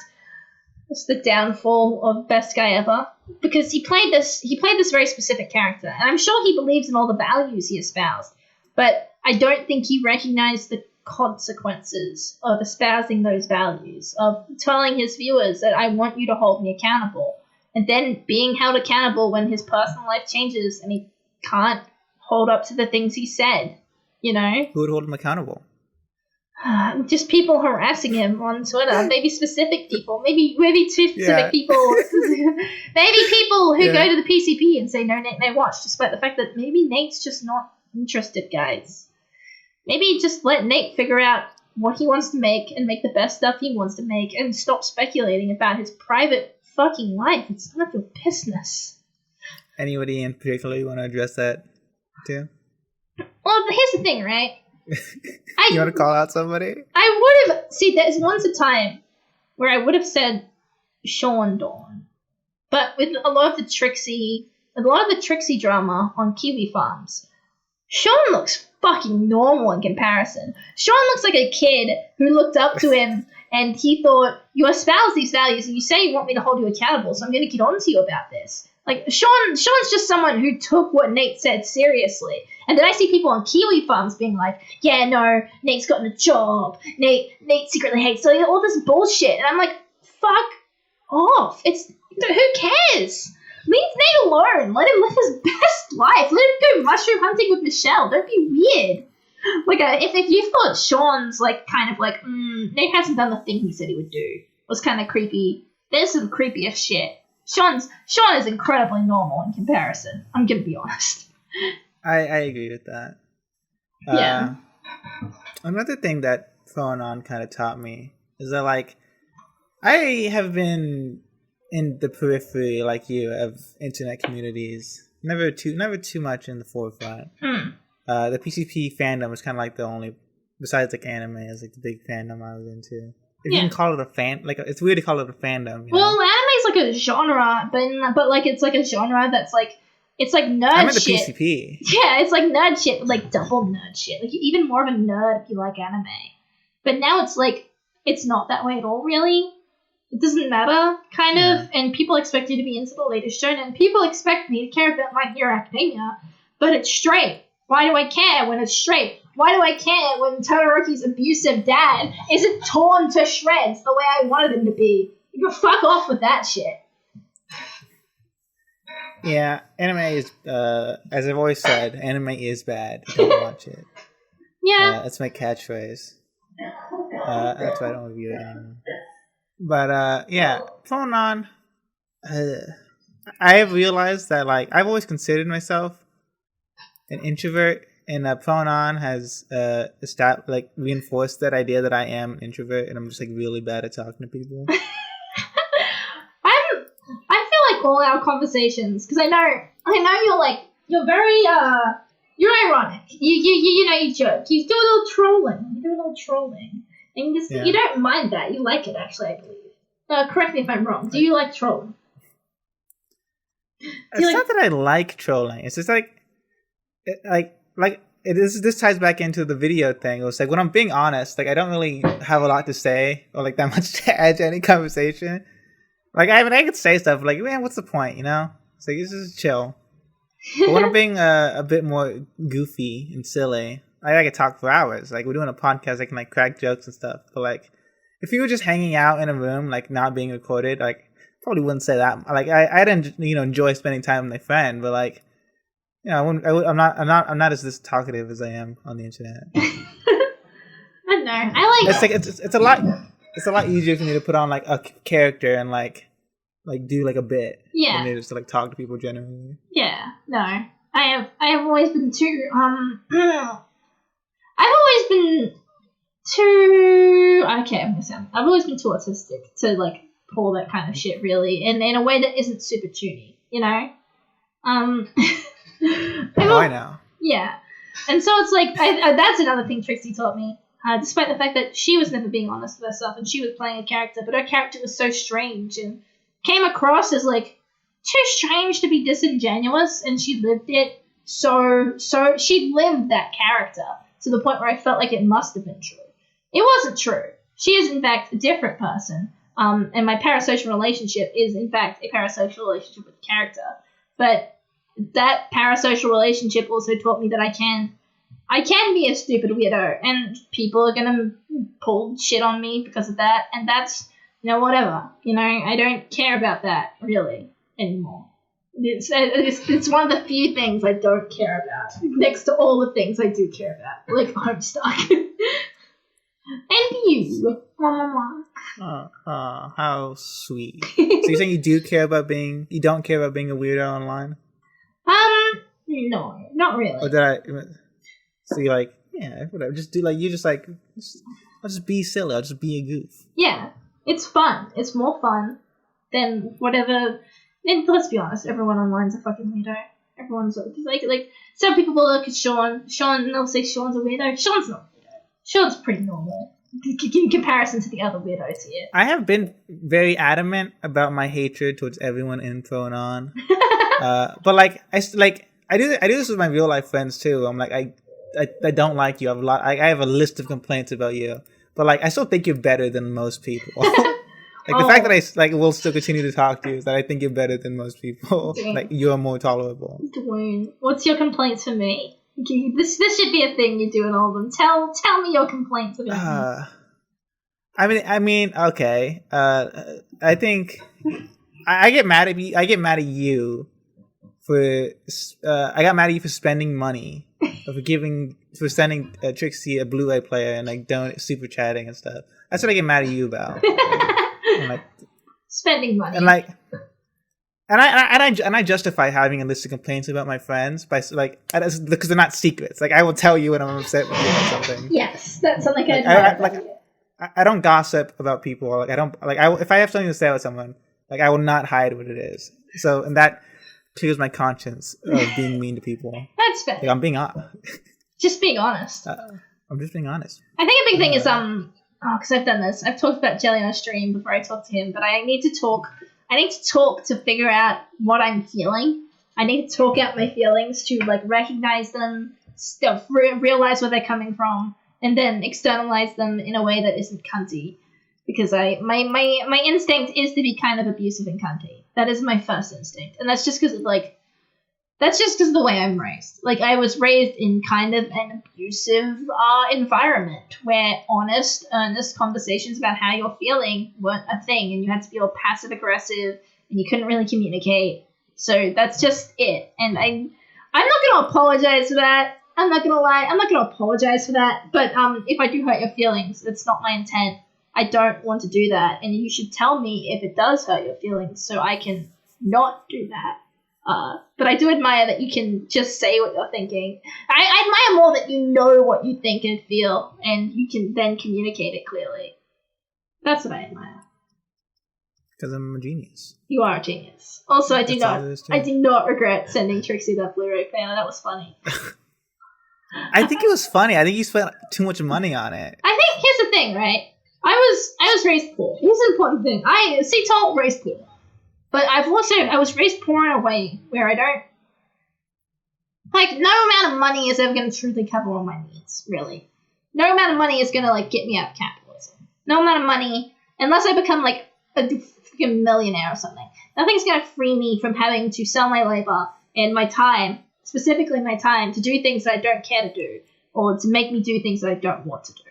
Like, right now, I'm working towards getting my driver's license for this job. I don't want to drive. I want to drive for a variety of reasons. I don't want to drive because I think that if I learn to drive, I will, and I'm still in this mindset, I will attempt to kill myself because it's easier because I'm in a metal death machine. Like, actually, yeah. And I'm a jumpy person. Like if you catch me in real life and you come up behind me and I don't immediately hear you and you say something, even if I do hear you, I will jump. I will make a little squeak and I will jump. Even if I see you coming from a mile away. Even if I just don't expect you to say something to me, I will jump and be surprised. And that kind of jumpy, I don't think that's good for driving. I feel like I am a danger to other people. I will be a danger to other people on the road. And maybe that'll change once I get more experience on the road. But it's like that. Yeah, everyone kind of feels that. Yeah, that fear will not be assuaged. And it does not help that they are paid for a program for me to learn all the rules of driving in this stupid, long, annoying program where it asks me really simple questions, and then it asks me questions that didn't give me information on whatsoever. And I'm like, I don't know what this fucking signs mean. You didn't show me the sign and tell me what it means. Why do you expect me to know this shit? Well, did you read your driver's manual, C2ol? I had a driver's manual years ago when my dad expected me to learn how to drive. Did you read it? Yeah. Did you study it? I read a bit of it. That's not what I said, C2ol. I asked you if you read all of it. I read some of it 5 years ago. You would know the signs. I have those signs committed to memory, C2ol. That's not true. I mean, the driving test, you can kind of just... Yeah, no, I don't... I think the driving test, once I get to it through all this, like, long-standing bullshit information quizzes stuff, once I get to it, I'll probably pass it on, like, the first or second try, depending on what questions they throw me. I know basic road rules because I used to bike everywhere, and you need to know basic road rules to ride a bike. They don't, like, quiz you on it, but you need to know what side of the road you drive on. You need to know, like, what basic signs mean. You need to know to fucking put your turn signal on. You don't really have to worry about driving too close to people because you're a bike. You drive on the footpath or on the edge of the road as far away from everyone else as you can possibly get so you don't get killed. Yeah. Yeah. Not really a bike person. That's because I grew up in the suburbs. Oh, yeah, no. I'm in rural Australia, and my dad had me do all the shopping and handle the finances as a kid. Bad idea, Dad. You shouldn't have done that. I was a stupid kid. I prioritized completely different things, and I didn't understand what everything I was doing meant. That was a bad idea. You shouldn't have done that. Yeah. But, like, I had to carry groceries. You know how hard, how much of a pain it is every Christmas to get like 2 gallons of milk and carry it by hand. They put on your handlebars, ride your bike. Killer. You don't have like a basket? No, I did not have like a basket. And even then, the amount of groceries I bought would not fit in the basket. Yeah, you probably should have got a car. Nah, bike was fine. It also got me exercise. But in being raised poor in a specific way, and me like not caring about money, and also me being raised in like Australia, so that I'd also come to accept that like if need be, I wasn't afraid of being homeless or having nothing, because for most of my life I felt like I didn't have much of anything at all, really. So it's like sending Trixie like $100 Blu-ray burner. It's fucking just $100. Doesn't matter.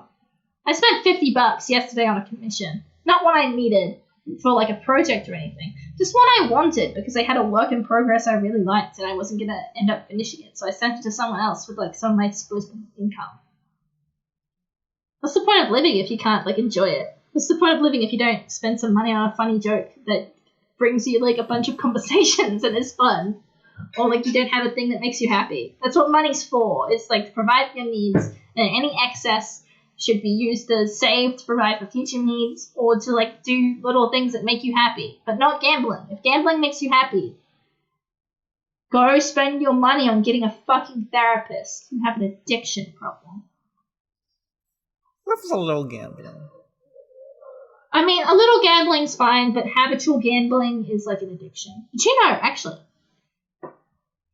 Complete side tangent. Did you know that self-harm is addictive? Yeah, I can see that. Yeah, no, anything can be addictive, right? Yeah, no, but it's like self-harm specifically is a way of self-expression when you feel like you cannot express your true emotions. The hurt you feel when you cannot externalize the pain, the emotional pain and turmoil, or whatever you're going through inside, you turn to self-harm. I actually only know this because my female friend, who was getting hit on by that guy who introduced me to anime outside of Shonen Cartoon Network stuff, she told me this because she was in like medical fields and stuff. Little did she know that I was actually harming myself through my final years of high school, and I got to play it off because all the blades I had were dull, and so when anyone asked, I'm like, oh yeah, no, my cat accidentally scratched me. I was just playing with my cats too rough, and they got a little rough. And I was always covered in like cuts and scrapes because my dad would do fencing, and fencing, not the sword play. Sword play isn't sword fighting, not any of that other bullshit you may be thinking about, listener. But fencing is in building fences, like straining them, putting them up. I'd been around barbed wire a lot as a kid, and I got a lot of scrapes, so I wasn't really concerned. They didn't even bother hiding it. Fucking, there were scratches on my arms. I'm like, yeah, no. It's whatever. Yeah, it is addictive. And it is one of the many things that has led me to believe that I do not have an addictive personality, and being addicted to things is probably not a problem I will ever really have, so long as I am cognizant of the substances I am consuming. There's a little C2ol fact for you. Yeah, we'll put that in we'll put it on the trading card. C2ol. Homestuck. Sex. Not addictive. Not addictive. Depressed. but extra defense. Yes. Yeah, we need a phone on trading card game now. That's what this interviews are for, just to like figure out what the stats would be. Yeah. Yeah. Oh, here's another little C2ol fact. High school dropout, technically. What do you mean technically? I dropped out my last year of high school, but I was redoing my last year of high school, so technically I'd finished it once. I went through a little hickey phase where I just didn't want to go to school whatsoever, so I literally hid in my closet. Ha ha ha ha ha ha ha. Did you graduate high school? I'm not sure, honestly. I think you have a diploma? I've I've stayed around for like my final year of high school, but I took because I was like being pressured into university despite not having a plan to get into university. I took university grade courses. I took university classes that were more academic and required more assignments and tests than the regular there's a thing called TAFE in Australia. That's basically just like what's the name of the jobs? The jobs that people have to do to keep society running. Technical stuff. Yeah, I think it's like a technical school in America. So it's like you could take courses that would lead straight into like employment programs. You would get the skills needed to be employed. You'd get work experience. As part of it, yeah.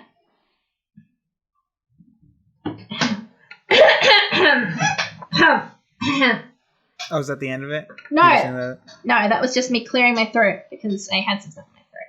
But I should have taken TAFE instead, but instead I did not take TAFE.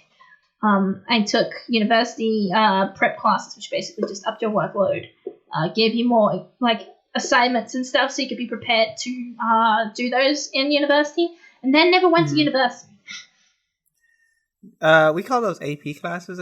What are they called? I think they were called something like OP or something. No, AP. No. In here, letters. Here, I thought they were called OP classes. I'm pretty sure. But yeah, no, I failed in the year 12 thing. I failed a lot of them. I think one of the few classes I passed was maths, and I think I passed maths primarily because I was good at maths. I didn't hand in assignments finished. I instead just aced all my tests. I was good at tests. Good job. Yeah. School is kind of a scam. Like the farther I'm moved for it from it, and I knew in high school that school was a scam because I was like I was on the honor roll, C2ol. I was a straight A student in my AP classes. Did you try? Feathered my cat. Did you try it? Something? How would I try at something? That's cringe. Yeah, no. I knew a girl who was like I took like some AP class, like college level classes in high school. You know, some to get extra credit when I did go to college. But like some girl I knew was taking like every class she took was like extra AP classes and like extra hours on top of that. I was like, and she was like, one day I just ended up in a hallway with her, and she was like, "Oh my god, I don't know how I'm gonna pass like AP Physics 2. I'm like, I'm fucking dying. I have so much work." I'm like, "You're dumb. Like, why did you do this?" We ended up going to the same college. I was like, "What the fuck? Like, it means nothing." Yeah, no. There was like a limit of like what you should do to like get a quote unquote like prepare yourself in the future or whatever. Well, but, like more than what I did, not necessary. Yeah. The main reason in my earlier high school years, I had a what's it called? It was a codependent relationship with a friend. And it was very unhealthy. She went off to get a boyfriend, and she stopped spending time with me. And see, here's the thing. My dad blames her for my depression and everything that happened. It was just a trigger. I can look back and recognize that I was clearly an upset, mentally disturbed, self-loathing child. And I tried to express that to my father, and he did not understand, nor did he have the tools to assist me. Kids just don't understand. Yeah. They can't see why kids love Cinnamon Toast Crunch. In depression. Yeah, no. It's really funny. You know how I first got into therapy? Cinnamon Toast Crunch? Oh, fucking, I wish. No. You got a prize for a coupon in a box. No. One free therapy session. No, therapy is... We solved the maze on the back of the box. Therapy is 3 here, dude. Basic counseling is 3. If you want like a psychologist or something, you can get like 5 sessions, 10 sessions, I think, free, and get yourself diagnosed and stuff. 12 sessions.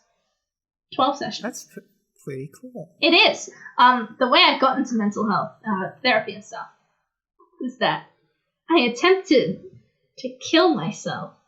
I politely, considerately told all my friends that I was going to kill myself. Please don't tell anyone. I just don't want you to like find out some other way. I'm telling you, this is what I'm doing. I love you. I'm sorry. And some narc. Yeah, called the cops on me. And through calling the cops, I told them nothing was wrong, and they left, as cops do. But my mum found out, and she fucking grabbed me after school, and she said, "I'm taking you to see a therapist." Yeah. Because I didn't live with my mum. My dad raised me, but she found out through the grapevine, and she took me to see a therapist. And I wouldn't say I got better, but therapy helped in certain ways. It certainly didn't help my academics, that's for sure. You passed math. I did. I should have. There was a point in time where I did a TAFE course for being a librarian, and I only did it because we needed more money at home, and it came with a job that came with good money. And I never really did my coursework because I wasn't sure how it worked, and I was like really anxious about it. But I did like the work. I just had trouble sitting down and doing the actual coursework. I needed help with that. And I should have, if I could turn back time, I would have gone up to one of my fucking teachers and been like, "Hey, I'm having difficulty with this, and could I sit down with you sometime after class and just do this coursework? Could I do that, please? Just have you there and like be in a classroom setting where you're like grading or whatever, and I feel like I have to work." And I would have done that. Then I probably still would have continued to be my uncle's carer, because at the time the only choice was him having a carer or him going into the home, which was stupid. At the time, he was perfectly capable of taking care of himself, and he still is. He's still capable of taking care of himself. He still gets by. He needs a lot more help than he used to, but he still gets by. But yes, I should have done that, because then I could have just gone to be a librarian, and being a librarian would have been easy, and I could have drawn at work, because I live in a rural town and fucking no one gets books. No one reads books. Yeah. I say that, but I clean the library now, and there's still like a whole bookshelf behind the desk full of books of people who need to pick up their books. I went to the library last year, and there were like people there. Apparently, there's like public services or something. Like, yeah. Fucking what? Yeah, no, there's community stuff that happens in the library. It's a good place for like, if you're homeless and you need something to do and you can't get a job. It's a good place to stay that's clean. If you're clean, like you can go to a gym and you can get clean, and you can go stay in the library, and you can work in the library. They have the internet usually, and there's books for you to read. And it's a way for you to spend your time that isn't like ultimately depressing out on the streets. That's wild. Yeah. They had like stuff for people. Yeah. They're like a service that should be like provided. Yeah. It's access to information for people who usually don't have that. It's a place for parents to take their children and read to them if they don't own books at home, or they don't have access to like tech, like they don't have an iPad or something. I mean, honestly, in my personal opinion, you should probably take a kid's the way. It's free knowledge, Babe says. Yeah. Hold on, Babe, stop interrupting my interview, please. Wrong. He's correcting me. He's mansplaining to me on my own interview. Gosh. Yeah. Actually, you should just bring Babe and you would just interview him. And like he'll just give us the rest of the details that we need. He probably would, honestly. I don't remember a lot of high school and other details that he probably would remember. Yeah. You saying the word high school reminded me of a Bowling for Soup song. High school never ends. Yes. So I was gonna ask you, what music were you into in high school? Oh, fucking yeah, Blink-182, definitely, Fall Out Boy, Panic at the Disco. I was as emo as a poor kid could get, dude. I was an emo kid. I was an emo scene kid. I've always wanted to be like an emo goth kid. That was the kind of like, cause I was a big on Gaia Online. I lied.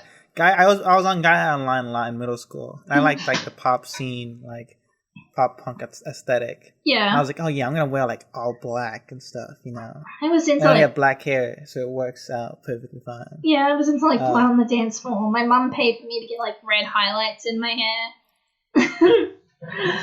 The thing about that is that like, even though I wanted to be like a pop punk like goth kid, like I was totally a prep. I'm totally a preppy person. Yeah, no. And, like I just like I was on the football team. I was like, no, I'm like a sensitive goth kid. It was like, no, I was like shoving people into lockers.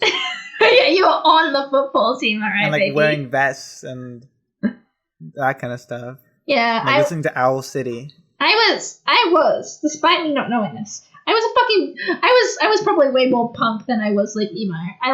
I'd wear denim, and I wore nothing but secondhand clothes, but I like the specific style of secondhand clothes. I like homemade things. I like custom things, but not in a shitty way. In like a patches on like jackets. I have like my grandfather's leather jacket right here, and I still need to do something about this. I should probably condition it. But one of the arms has gotten leather rot, and I'm seriously thinking, what if I went into the city and I paid a leather worker to remove the arms of this jacket and then make new arms and like repair this jacket? Because it is important to the family, and it's important to me too, despite the fact that it doesn't fit my fat ass anymore. Well, that's the thing is, C2ol, you're not supposed to put jackets on your ass. You're supposed to put them on your arms and your chest. Yeah, my tits got too big, unfortunately. Real reason I don't want tits so I can wear a leather jacket again. This leather jacket specifically. You don't really zip up leather jackets. Like, it's just like just hang up and let them hang out. I mean, I used to zip it up in winter. My school had like a only black overwear code, and secondhand clothing. You didn't get. Here's the thing. All I wore in high school was t-shirts and secondhand jeans. I actually remember specifically getting called into detention every day because all I owned was jeans. I would wear nothing but jeans for most of the year. In fact, I'm pretty sure I wore it for all of the year because I didn't have any black shorts. I think I wore the same pair of jeans from 7th grade to 12th grade. Like every day of my life. Yeah. No, I remember specifically that one day the principal called me into the principal's office, right? And he's like, you keep getting these detentions. I'm like, yeah, no, I only wear jeans. And he's like, yeah, okay, you just don't have to go to detention anymore. Yeah, so awesome, you broke a window. Well, I was like... No detention. We live in the middle of fucking nowhere. There's a lot of kids that break, like, uniform rules simply because they can't comply to them. Yeah, like, we're going to go to the store and buy... There's no clothing store. There actually isn't. I know, I'm being serious. Like, from what you told me, there's no clothing store to go to. There is the secondhand stores, which, you know, if you're skinny, you can fit into the secondhand clothing. If you're not, then you can't. You can fit into the secondhand clothing that doesn't apply to restrictions. There used to be a Target. The Target shut down because they couldn't afford to continue renting the building. And then the only other place is Golders, which is a chain out here in Australia. And the Golders sell expensive things. Babe got me a belt from Golders because I needed a belt for my pants. You want to know how much that fucking belt cost, dude? Sure. $8. $8? $80. $80? Yes. What the fuck? Yes. And there was not, and I had checked the secondhand stores like tons of times. There was not another belt that fit me. They were not long enough. Babe got me an expensive ass belt because I needed a fucking belt. Because that's all we had out here. Make you string, right? Oh God. Yeah, no, I did not. I remember that's what they had to do in school because in America we had a lot of gangsters who sag their pants. They'd like take them to the office and make them get a string and tie them up. Oh man, but yeah, fucking baggy jeans. Baggy jeans was my life. I had like one belt that I loved to death, but it fucking broke. That's why I had to get a new one. But yeah, no, it's expensive out here. Yeah, if you're a poor bitch, you can't afford shit. Babe is here. I mean, that's true anywhere. C2ol. If you're poor, you generally can't afford things. Yeah, true. Yeah, it's true. It's not unique to Australia. Huh? That is 100% true. Did you hear what I said? Yes, honey, I heard what you said. Just making sure. Okay, yeah. Whew. What do you say? I didn't hear it. We're going to... He said it's almost time, as in we're going to Babe's parents in like 20 minutes. I said keep an eye on the time. Keep an eye on the time. Okay, I misheard. He said keep an eye on the time, which I have been, by the way. Oh. Yeah, babe. Professionals. Does that mean we should wrap this up? Should we? We can go for another 10 minutes if we really wanted to. Okay. I ran out of things I wanted to ask you though. Okay, so let's talk about phone oncast, I guess. Because I was saying how I wanted to, like, I was talking earlier about how the productivity, with my less involvement with the phone oncast, my productivity has gone down and stuff. I don't know. I've been lazing around. Like, all I do is like wake up, watch TV, and like go to work, and then like I come home, and I just don't do anything. I haven't done anything in like months. Oh. Because like I don't know, fucking it's like I'm writing stuff, making music. I don't fucking know what I'm gonna do. Yeah.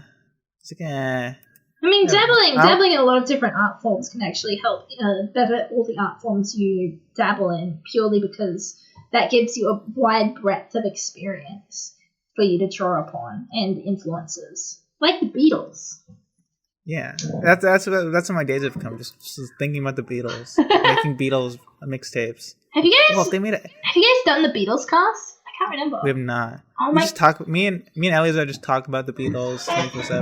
Well, if I listened to the entirety of the Beatles and then said I won't talk to you guys about the Beatles until we did the Beatles cast, did the Beatles cast happen? Yes. Okay. We need a third so badly. Okay, yeah. I will listen. I will go on Spotify right now and I will download everything the Beatles has ever made. So we can. Oh my god. I want to listen to you. I've always wanted to listen to you and Elisa like comprehensively talk about all of the Beatles, chronologically. But it hasn't happened. And if I have to make it happen, I will, because I do want it.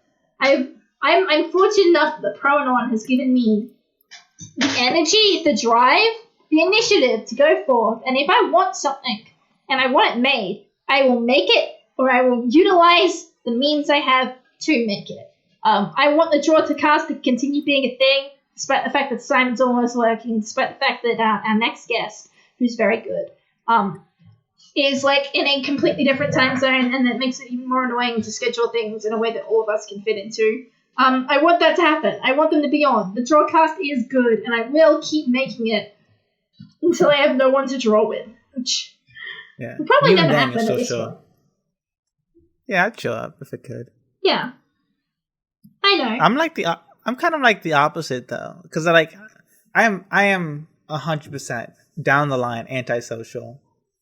My only social interaction comes from the fact that I am a human being who by genetically needs human interaction. Yeah. So I'm very selective, when and how I talk to people. Like the Proanon cat, but I do like doing things. I like making things. So obviously I like making things with my friends, but I like it in concept. You like it more in concept than in reality. Yeah, because we have a lot of ideas on to-do list and ideas in my own head, but what's cool stuff we should do with the podcast. This interview was almost one of them. If you did not message me earlier today about doing the interview, we just wouldn't have done it. And I'd be even though I was we should do an interview. Yeah, it'd be cool. And then I was I gotta talk to people. Oh no! What if I do a bad job? You'll never do a bad job because talking to you is fun. I think I just get too a little too in your head. Yeah, I like things to be good and by the rules. I mean, I like things to be good too, but I'm not afraid of making a bad product anymore. I used to be afraid of making a bad product, but making all those thumbnails and all those little. If you watch the old Proanon videos, you'll notice that, I'm talking to the audience but you, Dean, you went ahead and you used OBS to record the screen. And we'd have, call-ins, we'd have people writing in the text chat, and I draw, borders for all of those. And, doing that, having to do that and get it done, especially during the pandemic, really, really pushed me to be able to recognize that, I don't have to think it's good, because someone will think it's good. Even if I think it's garbage. I've always had trouble getting into that mindset. I don't think you're wrong. I think you are correct. And I was watching this documentary about I forget the artist's name, but he was a famous New York artist, gay guy. And he was all about, and Picasso was this too, going back to that childlike artistic vision, they kind of just free form, not worried about what other people think about it. Yeah. And it's super different from me coming from even as I'm one analysis person who's always thinking about structure and rules of how to create art. Even as a kid, I was like that. And and even then, when I went to college for film school, making film is literally even they teach you how to do machine how to do everything by the book and the structure of everything, which is very helpful in making working stuff out and how to plan stuff. Yeah. But it is like limiting and like. Oh yeah, 100%. That's why that's the rut I got into with anatomy. But it's like I got so stuck in following the rules that I forgot the point of following the rules is learning them so you know how to break them.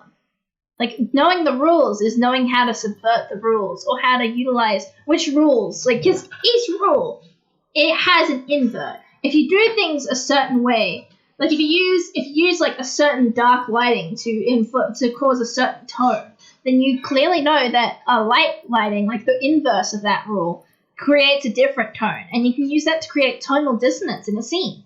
Like there's a lot of interesting things you can do when you recognize that the rules are just there to tell you what things express what and how they interpret it. So if you want to have something that's a little more complex or more difficult to pass, you can do that. If you like Midsummer, right? Like Midsummer's like a really bright, like overly bright horror movie. It doesn't take away from like the psychological horror of it at all.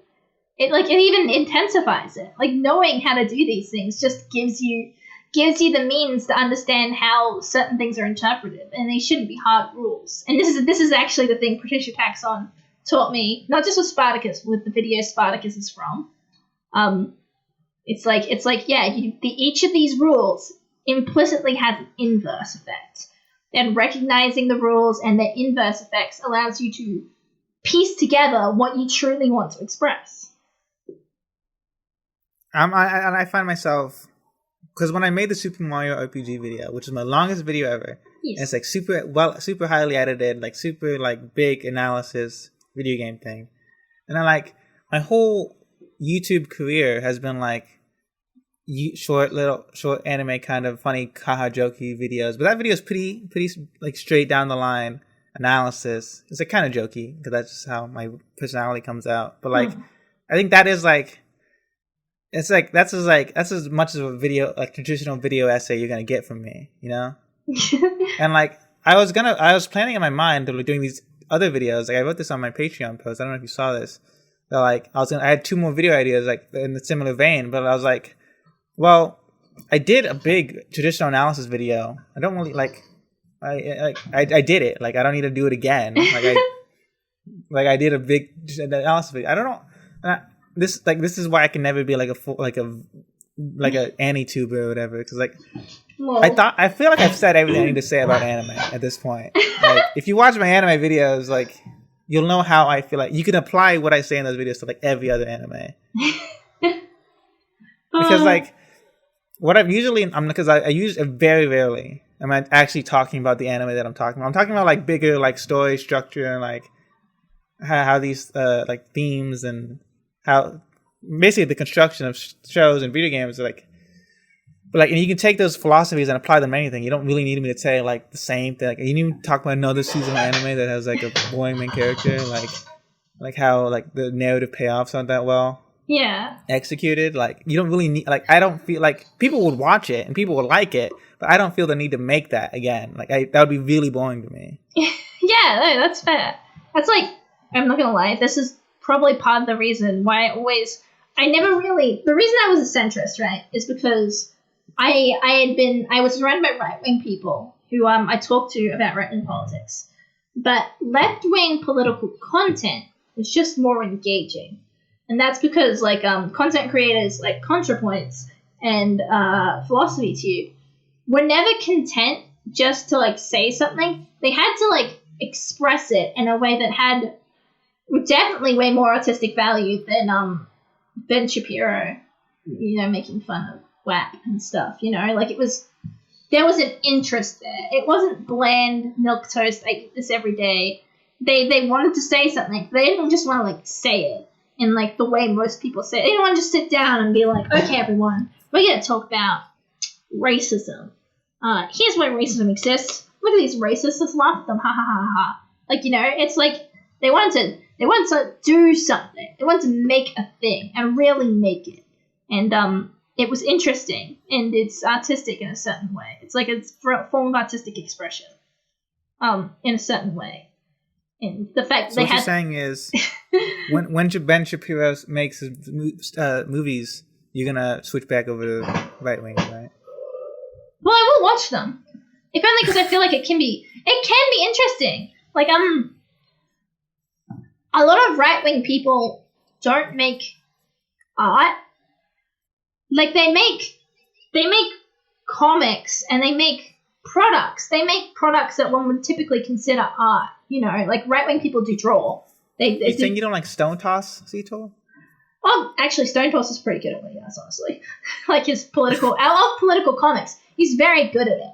But it's like, right-wing people don't make narratives. They do make narratives. They don't make stories in a audiovisual, or even in like a lot of them don't make like a lot of written content.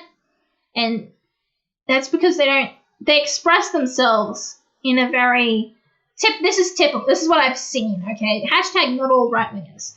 But they express themselves in a very structured by the books kind of way, you know?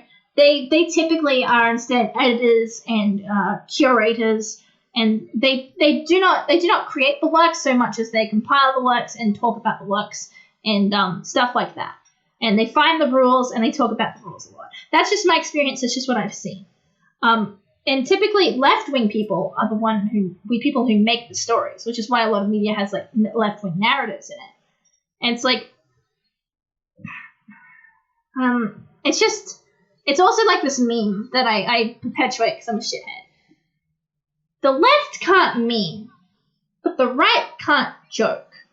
They have the same joke, the one joke. They don't experiment with it because they have the joke. They don't need to make new jokes for the same thing. They have the one joke. They're kind of like that. I don't know if I've got lost in my own brain there. I'm not sure if I expressed what I meant to express. But it's like, right-leaning communities just didn't have the creativity I craved, you know? And they're very structured in a specific way, where like these are the rules, and if you're making things outside the rules and it's not good, you're wrong because you didn't follow the rules, you know? I mean, I think I kind of get what you mean. How like the right wing, you know, by nature is conservative. So like any right wing story that's made will automatically feel like old because it's being like it's not like trying to do something new and weird. It's like trying to return to normalcy, as they say. Yeah, but even then, those things that they're like basing it off of, those were once new and different, you know? Yeah. Yeah. Like if someone made a movie about that, you know, it's like about a traditionally masculine man saving a traditionally feminine woman from a Middle Eastern coup or something, it'd be like, well, I've seen that a million times. It's like not, you know, it's like, it might be a fine movie, but it's like, okay. Yeah, it's like, here's a funny thing that I remember. Ben Shapiro's thing, his place, his media thing, he's trying to be one of those, you know, he's trying to be one of those Jewish individuals that controls the media, but he's right-leaning.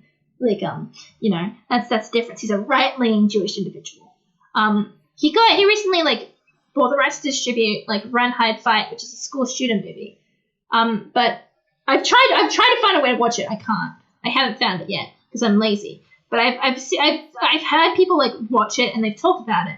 And what they basically say is that when you watch it, there's always this, like, there's a slightly weird, like, kind of centrist-y left-leaning slant to the movie. Where, like, the shooters are, like, kind of, like, right, like, they're kind of, like, these rightish, like, kind of right-leaning caricatures because, like, well, not really caricatures. They just have these elements of the right within them. Like, there's this kind of, it's like how back when the Hays Code existed, gay people had to be villains because you couldn't show gay people as being good. It's kind of like being right wing is like this kind of shorthand for like being kind of a bad person. And so the main antagonist guy is kind of right wing, and it's like if it wasn't picked up by Ben Shapiro, you know, this might be considered like leftist propaganda. I feel like why did he pick it up then? Did he not see the movie? Well, the movie is about a school shooting. It's about a girl who defends herself. She goes on an arc from not being willing to kill a deer to, you know, fighting and shooting off these people who are attacking and killing her classmates. Like there is. So it's like so the Second Amendment thing supersedes the. It's Die Hard, but a school shooting, basically. Yeah. The Second Amendment's really what's important, not the. Yeah. The political beliefs of any of the. It could have been an interesting concept, maybe, but it wasn't very well. It wasn't. I feel like just from what I understand of it, it wasn't thoughtfully constructed, you know. And that led them to make it a little insensitive. Well, I have not seen the movie, so I'll not. Yeah, no. Maybe Ben really worked his hardest at it. Maybe what I really want is I really want to sit down with Kachoro and a few other people from the Pronon and watch it and see what we all get out of it. Just because I feel like that'd be interesting. I feel like it's an interesting piece of media for us all to comment on with our varying different political views. Yeah, we are kind of across the whole spectrum. Yeah. I think I'm the most. Oh, maybe who do you think is more? Who's the most lefty person on the podcast? Oh man, I kind of want to say, like, the lefties are like me, you, Simon, Sean, right? Yeah. Jelly's like, I think Jelly has like, he's probably left. He's probably left-ish, not super left, but he's like, yeah. He's generally left-leaning, like socially. Asian wife libertarian. Yeah, Asian wife libertarian. Center left, center right somewhere. Yeah. Kajoro! We know Shinny's alt-right. Actually Shinny's like, he is definitely, he comes across to me personally, and I'm not the most aware, so maybe don't take this seriously, but Shinny very much comes across like, socially liberal, fiscally conservative kind of guy. Yeah. And when I say liberal, I mean liberal. Like, he has no problem with the gays or the trans or anything else. He's not one of those. It's just he specifically thinks that the way he will be happy, that will ensure his personal happiness, is a traditional family with like all those sorts of things. So I don't think there's anything wrong with that. Where he can beat his wife in peace. Yes. Whereas his wife can look at a picture of him drawn as like a funny anime girl and be like, that's kind of weird shit. Yeah, you change it, yeah. Yeah, don't do that. Yeah. If my wife said that to me, I'd also beat her. So oh man. Yes. Anyway, are we fucking done here, C2ol? Can I go to bed? Yeah, I think it's 4 in the morning. I think you can go to bed. It's 4 in the morning. I have to go to dinner with Babe's parents.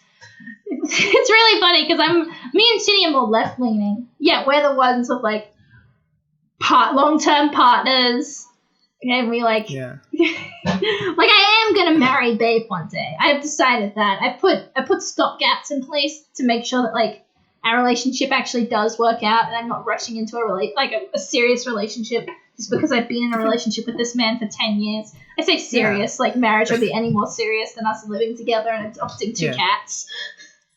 Yeah. That's how you know that's how you know I was always a guy and was always gay. Because we have cat children. Unlike the straights who desperately want to procreate. Yeah. Pitiful. Alright, yeah. But I think thanks for interviewing me, Dean. You're really good. How the fuck did we get this 2 hours? I was like, we're gonna barely make 30 minutes. Cool. Like, I was convinced in my mind that we wouldn't have time to do anything. We made 2 hours. Dude, sweetie, I could talk to you for 5 hours. Perhaps. I like talking to you. I had to get a cup of coffee when I got home so I could like pep myself up. Otherwise, I'd be dead. I think I'm dying down. Okay. Well. 2 hours, pretty good run. Pretty good one. Pretty good interview. Thank you for watching first, maybe last episode of the Procrastinators Anonymous interviews. Yeah. I have been Dune Kuhn. This has been C2ol. I'm C2ol. We didn't talk about how you got your name. No. What the fuck? It's a secret. Go quick. Okay. Oh, it's a secret? It's a secret. You have to watch the actual podcast to hear it. Yeah. It's in there somewhere, right? It is 100% in there. I'm fairly certain if it's not in the regular podcast, it is in the Homestuck-cast. Yeah. I just know the 2 stands for 2 hand jobs because I'm gay. That's in the honey pot. That was explained in the honey pot. Yes. Like 9 hours in. Go find it. Yes. Okay, Babe's tapping my shoulder, so we really do need to wrap up. Alright. Say goodbye. Okay. Bye. Bye, everybody. Bye.